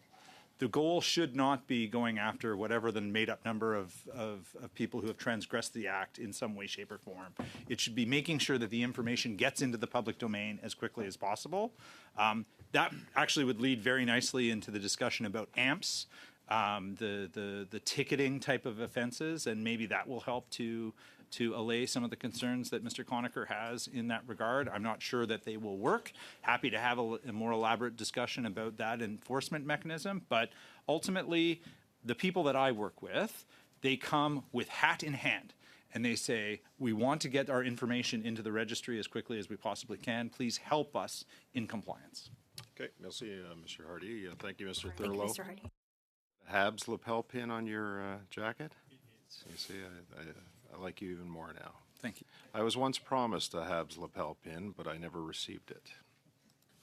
If this wasn't this committee, I would gladly give it to you, but I don't want anyone to get the wrong idea. It's under $200. I can't accept it. Madame Lapointe, go ahead. Merci beaucoup, Monsieur le Président. Thank you, Chair. Maybe next year you'll get a Habs a badge, but you would have to be admissible or eligible. Thank you to the witnesses. Talking about the Canadians badge is something that we have talked about before, but anyway, Mr. Thurlow, you share that you have practical experience in lobbying. Could you share your experience with the committee and explain why you would be considered an expert witness in our consideration of the Lobbying Act? In addition to representing registrants and giving them advice on the Lobbying Act, I am also myself a registrant. So they say that someone who gives themselves legal advice has a fool for a client, but I've been working on this act since the introduction of the Accountability Act in 2006. So I've been working on this with many of the people in the profession, including charities, including small businesses, including the individuals who are seeking, non-financial changes in public policy because they believe it's the right thing to do, it's the moral thing to do. I have had the opportunity to engage directly with both the Lobbying Commissioner's Office and the Conflict of Interest Commissioner's Office to ensure compliance with both of those acts. I've been doing that in the private practice of law since 2006. Merci beaucoup. Concernant la... Thank you. Regarding Recommendation 1, I imagine that you have read the Commissioner's recommendations. Is it necessary to have registration by default? I am not going to opine as to whether or not Parliament should do that. I think it creates a lot of problems, and I think it creates some of the problems that Mr. Hardy referred to. I think the current threshold is a strong one. I think we can have a debate about whether or not Ontario's system is better than Manitoba's system, which is better than Alberta's system. Like, they all have slightly different thresholds. The new federal threshold is low. It's not horribly low, but it is creating a strain on small business. You have seen representatives from the Canadian Independent Federation of Business that have been here and have said, like, some of these requirements, the paper burden is significant. So I think that's something that you need to be mindful of. My recommendation isn't that the lobbying commissioner be allowed to pick some number and work from there. I think it should be Parliament that picks that number. you, through the democratic process, can build it into the act. You, through a recommendation of the committee, can give guidance. It shouldn't only be an officer of parliament. I think it should have that parliamentary stamp of approval. Merci beaucoup. Vous avez fait référence juste. Thank you. You referred to small businesses. How could we increase transparency in lobbying without undermining the efforts of small businesses in lobbying, how could we increase transparency? So there's a lot of different questions in there. I think in working to promote the lobbying registration system, the commissioner has done an able job of communicating to registrants. But the people who don't register may not register because they don't necessarily know that they have an obligation to do so. That is a target for the lobbying commissioner that she has herself admitted at this committee, that she struggles to engage with those who don't gravitate towards the registration model. That type of compliance information is essential to the functioning work of the Act. The work of this committee is also something that can be shared through the constituents. I think I would actually love to see some data about who actually uses the registry of lobbyists. I suspect that it's mostly people that are within 1 square mile of this building. I think the lobbying commissioner could probably adduce that data quite quickly. You should ask her the next time that she's here, because I think that metadata would actually be really interesting to look at to see whether or not your constituents in Mississauga Centre or your constituents in the province of Quebec, outside of Hull-Gatineau, which is within 1 mile of here, of course, are using the registry themselves. And I think that would make for a very interesting conversation about its utility. I think it's an excellent tool, but I have very different interests than most of your constituents. Très intéressant d'entendre ça. Oui. Very interesting. Yes, we could get the metadata. We do that in the retail, but seeing where requests are coming from, that could be interesting. Now, are there a lot of people who share Mr. Conacher's views? I was looking at you earlier. To say how many people share Mr. Conacher's view, I'm sure there's a lot. His website has a lot of followers. I have myself contributed to Democracy Watch, mostly to get the newsletters.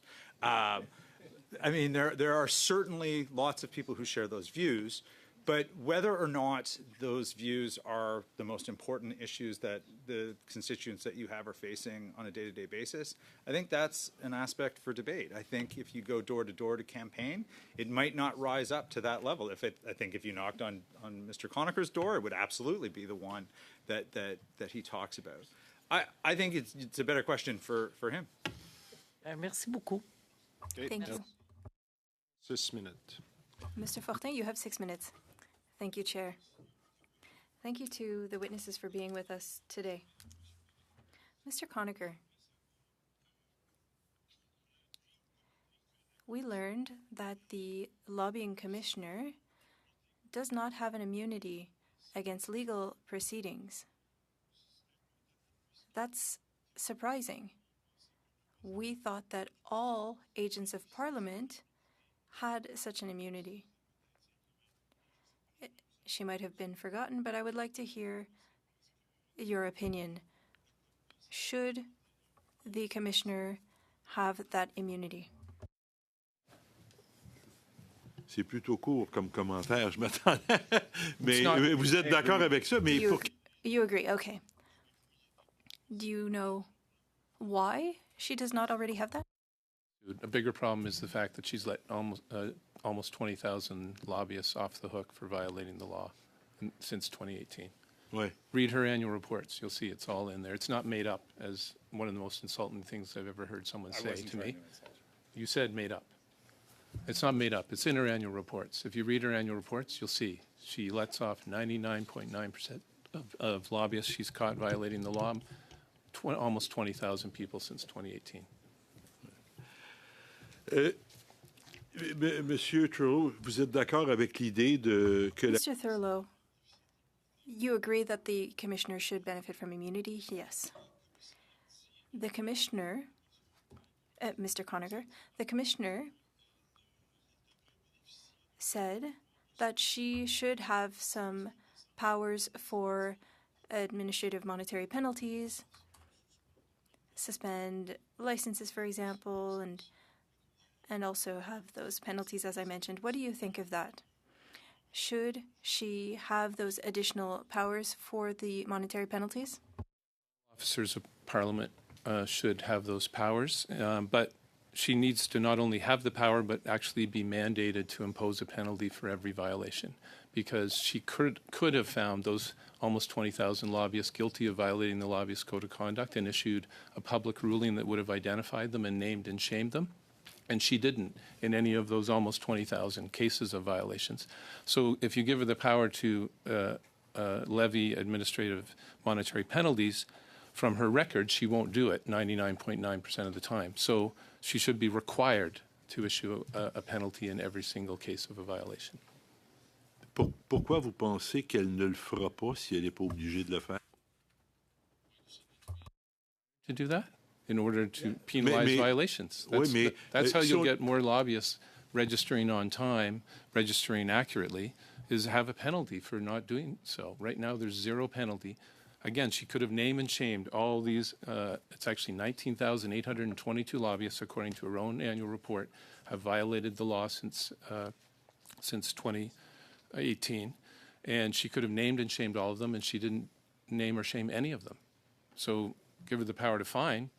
From her record, she's going to let 99.9% of them off without a fine. That's why she needs to be required. The penalties need to be mandatory. Okay.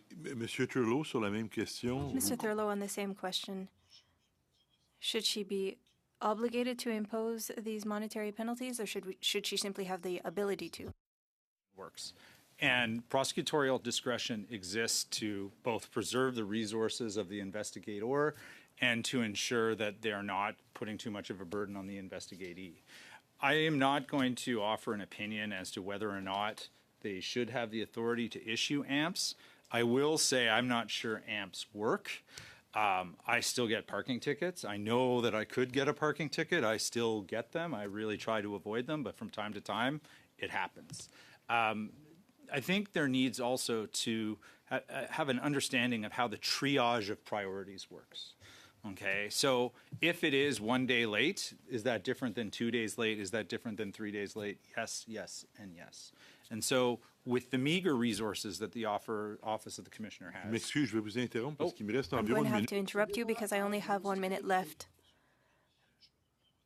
Mr. Thurlow, I understand your analogy with a parking ticket and not paying them, but when we're talking about lobbying, you are a lobbyist, you have a lobbying firm. If the commissioner was to say, Mr. Thurlow, here's a penalty, regardless of what it is, would that not have a bigger impact, more impactful than a ticket? Because I treat this very, very seriously. What if it happened? If it happened, of course I would pay it. Of course I would be reminded of it. But again, like, we don't design the act for Scott. That would be great if we did design the act for Scott, but we design it for the entire population. Et j'aimerais vous entendre également. And we have also been talking about the criteria for lobbying, and we want to include more activities. Often, people speak to their MPs. This happens in all ridings. I have people who come to speak to me every week, whether it be entrepreneurs or people from the Chamber of Commerce or individuals. They call me regarding their immigration or their employment insurance, or businesses that want to have more temporary foreign workers, for example. Should this be considered lobbying, and how should we deal with such situations? The impossible choice that Parliament has in defining what is or is not lobbying. I think doing the work of your constituents should not be lobbying. I think that's doing your job and representing the voices of your community. There is a very clear test in the Act of what isn't lobbying. You can have a very good conversation about that as well. Okay, thank you. Merci, Monsieur Fortin. Mr. Barrett, for 5 minutes. Go ahead, please.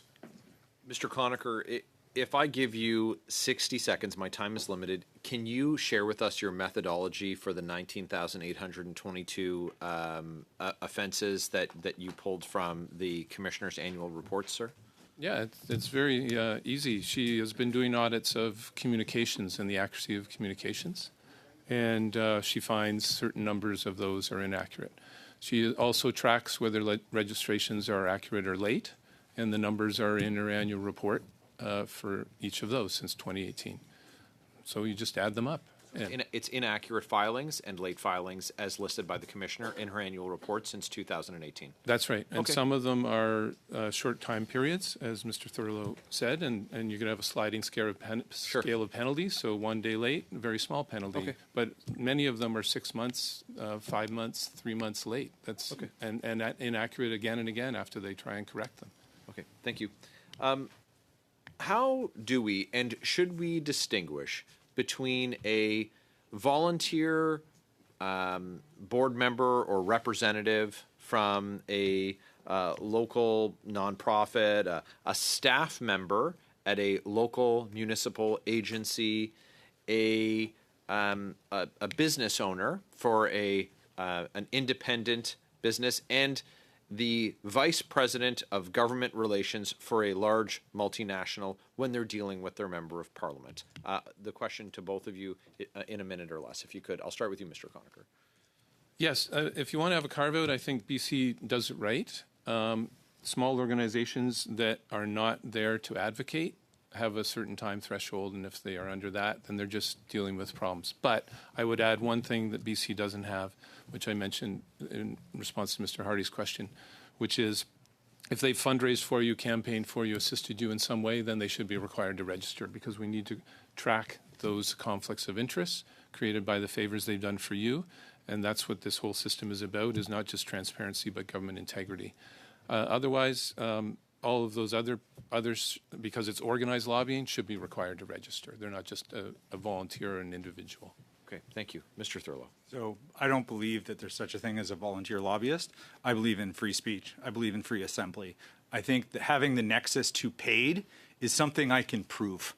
Right, like if I was working for the RCMP and I talked to the cafe owner that Mr. Hardy mentioned, I'm not able to really tell if he is lobbying or not, or if he's just complaining that there's a dog on his lawn. But if he's being paid to do the work, that's something that I can actually adduce as evidence in a court of law to allow for the offense to be established. Should we differentiate on size? I think we do differentiate on size. And the reason I think that is because they have, as part of the commissioner's test, it's not one person, one man or woman, it's the collective of all of those employees to the equivalent of one full-time employee. So I think that that is an aspect there. Personally, as long as Parliament defines what that time is, I think the community will respond to it and recognize it for what it is. With the differentiation between being, in your response, being paid and unpaid. Yes. Okay. I have 90 seconds left. Parliament is to adopt only one change to the Act. What would it be? I'll give you each 45 seconds, I think. And do you have evidence that supports that it would have a substantive improvement? Mr. Thurlow to begin. Yeah, so I would change the designated public office holder provisions. I think I have met hundreds of people who have found it very difficult to find employment after working in government. I don't think that we should have that type of a barrier to public service. I think that there are very few cabinet ministers that can't find some work to do. 26, 27-year-olds, it's a little more challenging for them. I think a sliding scale is appropriate. I think the sliding scale could go down as far as 1 year. That's what the test was a long time ago. Mr. Conacher. The biggest loophole that the commissioner said, the unpaid lobbying, these time thresholds, if you just have to eliminate them because they're just huge loopholes, mostly exploited by big businesses to hide their lobbying. Okay. Again, going to paid lobbyists. Unpaid lobbying should be covered. Just having the line of paid, the commissioner said it's one of the biggest loopholes. I don't know why she didn't recommend closing it. Okay. All right. Thank you both. Thank you. Mr. El-Soud for 5 minutes. Go ahead. Thank you, Chair. Mr. Thurlow and Mr. Conacher, thank you both for taking the time to be with us today. Mr. Thurlow, it's clear to me that you've been following the work we've been doing all along here in committee. So my next line certainly won't surprise you. I've been fairly vocal in saying that Mississauga Centre is home to one of the most vibrant small business scenes in the country. They're fundamental to our economy, but they're not always heard because they're busy doing the work. They're busy feeding their families. It's coffee shops, it's shawarma stops, it's clothing boutiques, and it's important to me that they always feel they can speak to me freely. I think it's great that the people feel they can come up to me and say, hey, I own the little boutique just down the street, and here is my biggest challenge right now. People don't always feel like their priority is worth writing in on, but when they see you around just walking about or when you walk in to ask for a cup of coffee, they're happy to explain to you what their biggest challenge is. What impact could default registration have on businesses that occasionally communicate with federal officials but don't maintain dedicated government relations staff? I think it's administrative burden. And I think one of the edicts that all parliamentarians have heard come from the Prime Minister is that this government should be interested in reducing red tape, not creating it. My personal view is that the smallest of businesses, they're busy doing other things. If they have a really, really, really big problem, they go to their Chamber of Commerce. They go to their larger trade associations. Those are the individuals who have more expertise with the registration process. I would use this opportunity, though, that if any of these small business people are paid board members for the Retail Council or whatever, the Retail Council should be able to handle their registrations. Like, this is another one of those areas where it just makes sense that the experts who are dealing with this type of administrative work just be able to include them. And I don't see it as nefariously as Mr. Conacher does. I see it as these are not experts in government paperwork. These are people who don't want to have another registration. You can lower the limit for the registration if you want, but they should be allowed to have the fiduciary responsibility that they have reflected in the registration for that organization. Thank you. Now, based on your practical experience advising clients, which aspects of the current Lobbying Act are working effectively and should be preserved during this review, and which aspects perhaps aren't and should be revisited? Big question, forgive me. Yeah, so I think we have, in my opinion, a very clear definition of what registrable communication is. And I just want to go back to the last panel because there was a little bit of a miscommunication about who has to register and who has to report. If you're being paid to do the work, you have a registration obligation based on the threshold. It's not a communications obligation. The communications obligation is triggered once you're registered. So if you are registered and then you have that spontaneous conversation, if it's oral and arranged in advance, it would be captured under the Commissioner's recommendations. It would be all of those spontaneous communications about registrable activity. I think that's going to cause way more problems for the people at this table than it's going to cause for the lobbying committee or the community, because you are also going to have to track that information for verification of whether or not there has been a violation of the Act, apparently 19,000. I will take that at face value. What's not working so well, I would like to see the Commissioner have further powers to exempt. I would like to see the Commissioner have discretion to say, okay, you've only worked in government for 9 months. We're going to give you a little bit more leeway as it relates to how long your prohibition should be. I think it's a little weird that someone should be prohibited for longer than they actually worked in government. But again, there's a sliding scale there. There are certain people in government have a little more influence, and so they're going to be treated a little bit differently. But if you're limited to one department, like maybe you should be limited to that department for what you can or can't do. It shouldn't be all of government, for example. So I think that's something that's certainly valuable committee time that you could look at. And 100%, this is something that impacts people's professional lives, both at the beginning of their career and at the end of their career, where they're like, okay, I'm going to retire at a certain time and I'd like to share that expertise in the private sector. Well, that sometimes gets in the way, and quite frankly, sometimes that's not what they signed up for. Certainly in 2005, before the Federal Accountability Act, there were people who had a different vision for what their retirement life was going to be, and then there was a 5-year ban that was placed on them. So it could be very difficult to do that type of planning with what I'm going to call a sliding scale, unless it's Parliament that establishes what that sliding scale is. In the 15 seconds I have left, what are your thoughts on Recommendation 9 as it pertains to grassroots lobbying? I don't love it. I think grassroots lobbying is free speech. I think if you choose to tweet towards your office in Mississauga Centre that is pretty conspicuously in the public domain, right? It has its own accountability mechanism by the fact that it is, in fact, in the public domain. Should people who organize those campaigns have a registration obligation? Absolutely.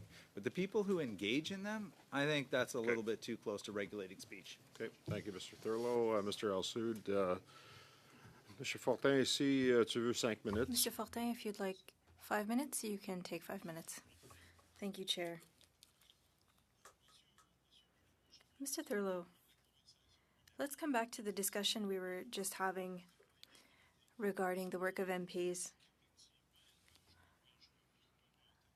As an MP, I do have to deal with this constantly, and I often ask myself the question regarding how all of this should be framed. If someone comes up to me and talks to me about community issues or environmental issues, and they say to me, I would like to meet with you, Mr. Fortin, and we spend 30 minutes, an hour, talking about the issues being faced by that organization, I would not consider that, or rather, I don't feel that I would need to declare anything, but perhaps I should, and I would like to hear your perspective.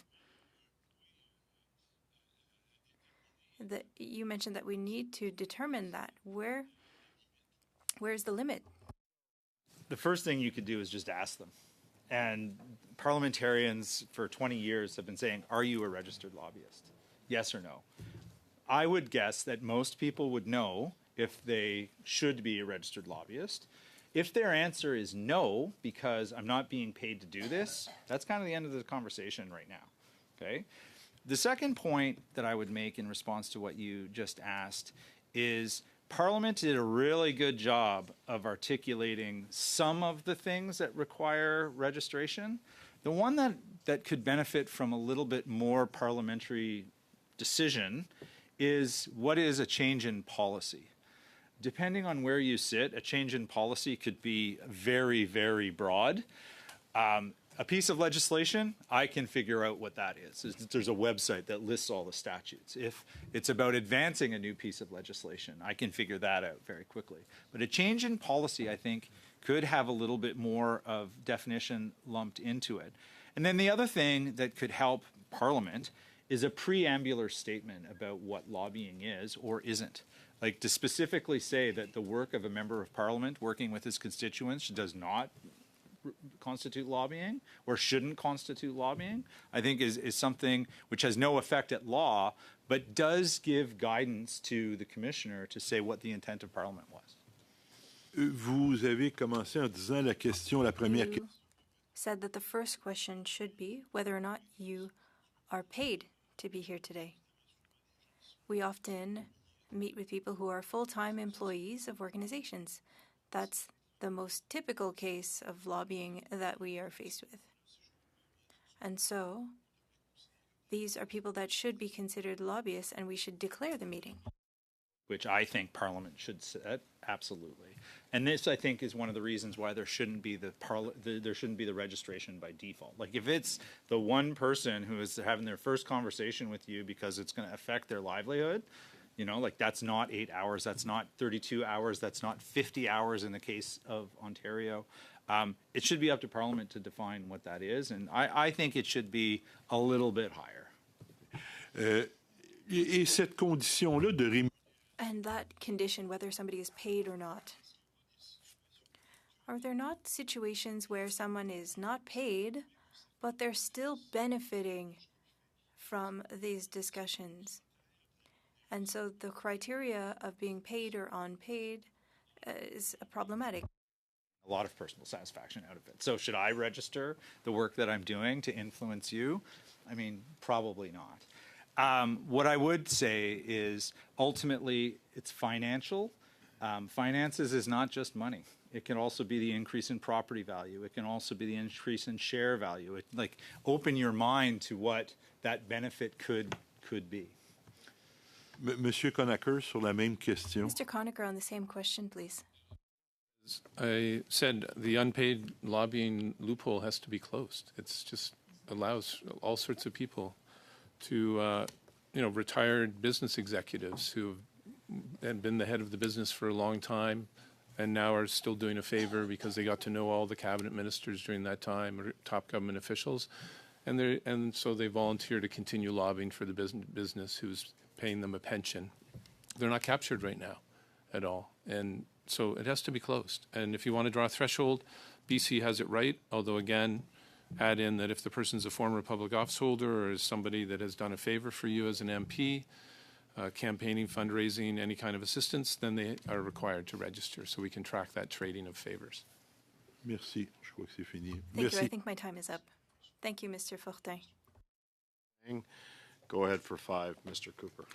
Thank you, Mr. Chair. Mr. Conacher, would you agree there's a significant transparency gap insofar as that only oral communications arranged in advance and initiated by a lobbyist are reportable? Yes, it's one of the biggest gaps, and it should be closed, and BC requires all communications, as you heard from the registrar when he testified, and that gap should be closed because it essentially is hiding mostly the extent of big business lobbying, how many people are involved and how much contact and access they have to key decision makers. So you would agree it facilitates secret lobbying?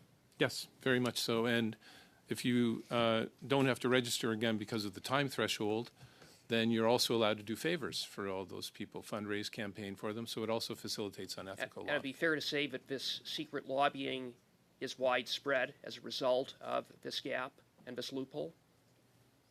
We don't know how widespread it is. We have some indication from the threshold being lowered down from 32 hours down to 8 hours. The Commissioner's annual report, which was just released, says that registrations went up by 17% as a result of that. And communications registrations went up as well because there's more people registered and they're communicating. So obviously if we close the communications loopholes, we would see much more lobbying registered and disclosed. Now, we have heard testimony that somehow anything other than the status quo would be burdensome.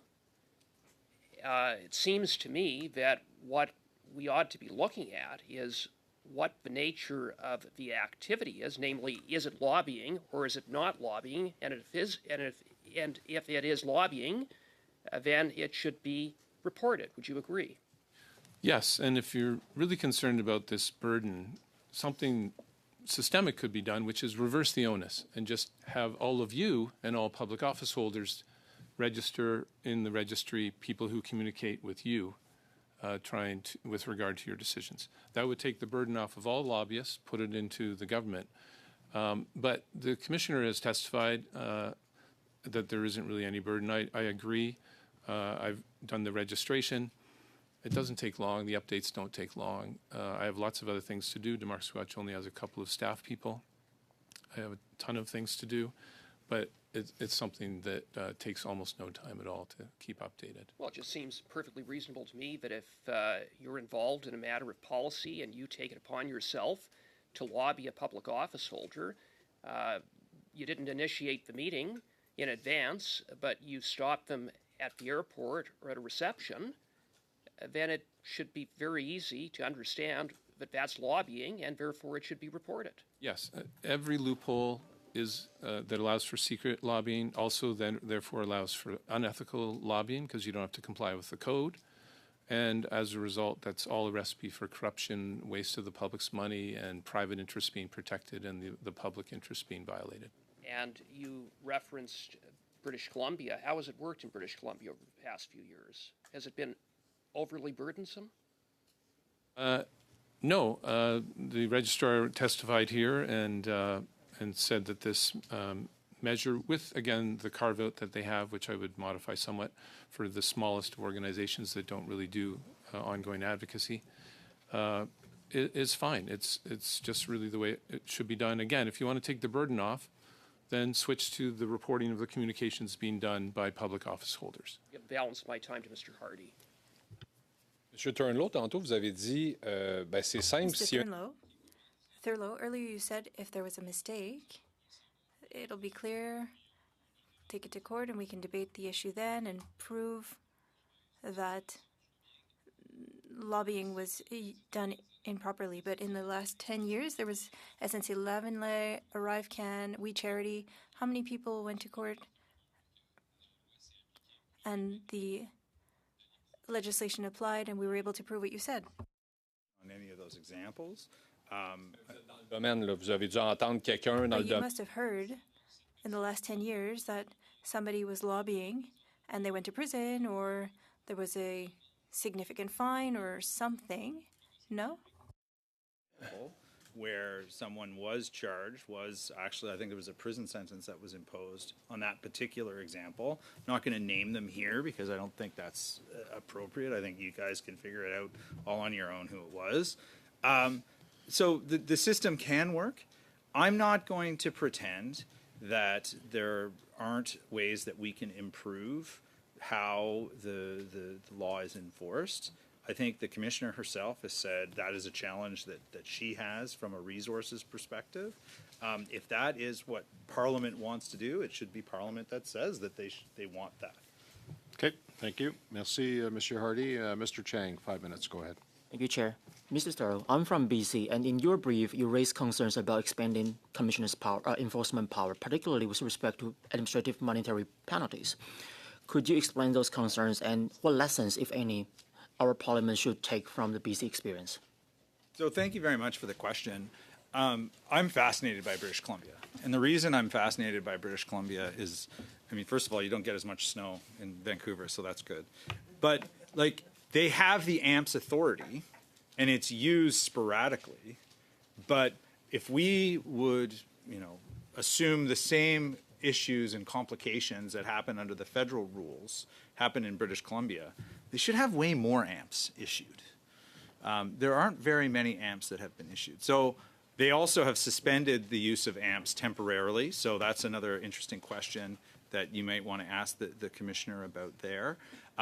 The one thing, though, that I think this committee could recommend from a saving money and saving resources perspective is that British Columbia has borrowed the infrastructure from the federal lobbying registration process that can be exported to all of the other provinces and maybe some of the larger cities that have it as well.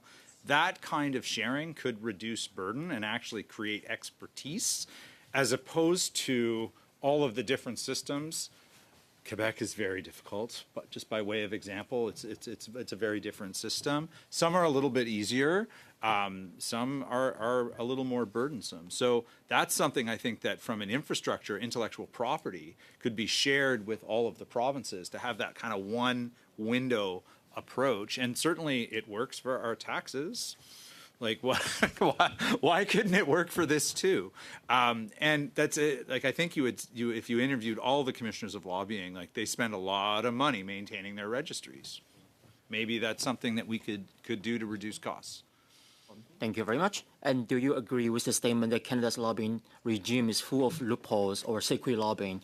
Or do you agree with many of our witnesses who stated that our lobbying regime is one of the most robust, one of the most rigorous in the world, and why? So I absolutely agree with the second statement more than I agree with the first one. There are differences everywhere around the world. And to say that one is better than the other will depend on the prism through which you look at the performance of those systems. I am not going to celebrate the U.S. system, which is administered by the Internal Revenue Service.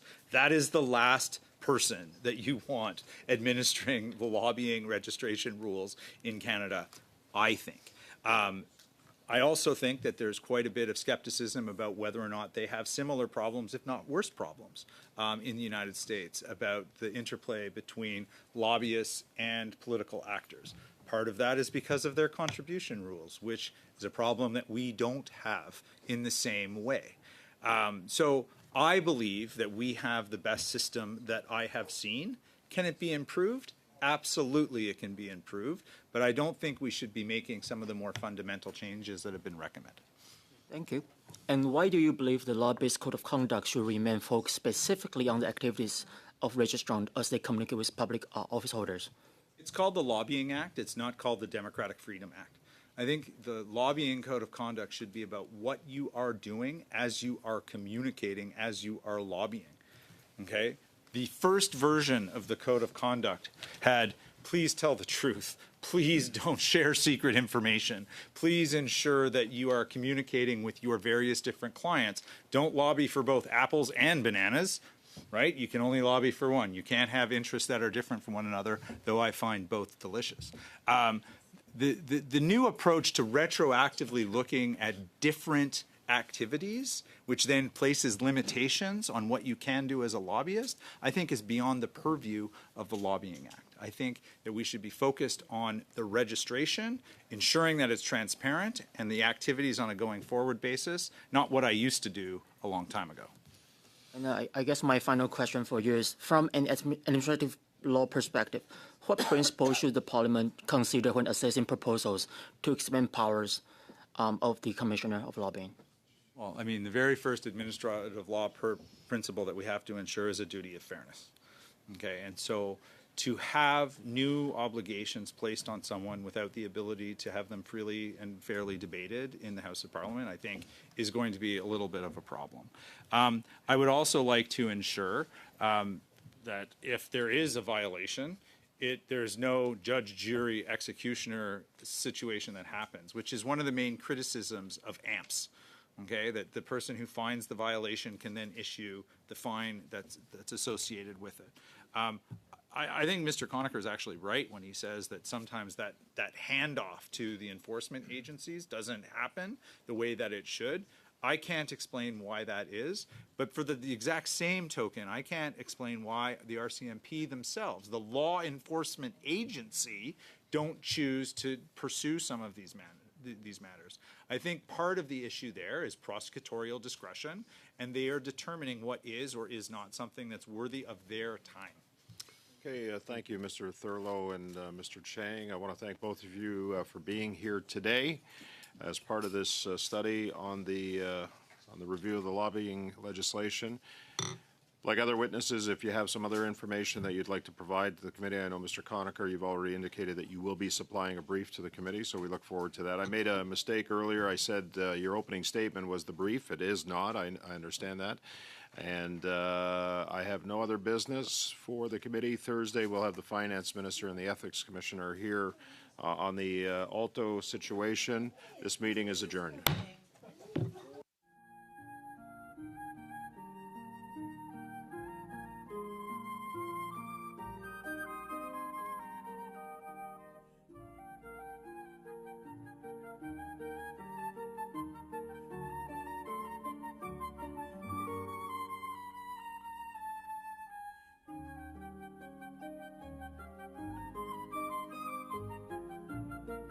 Thank you.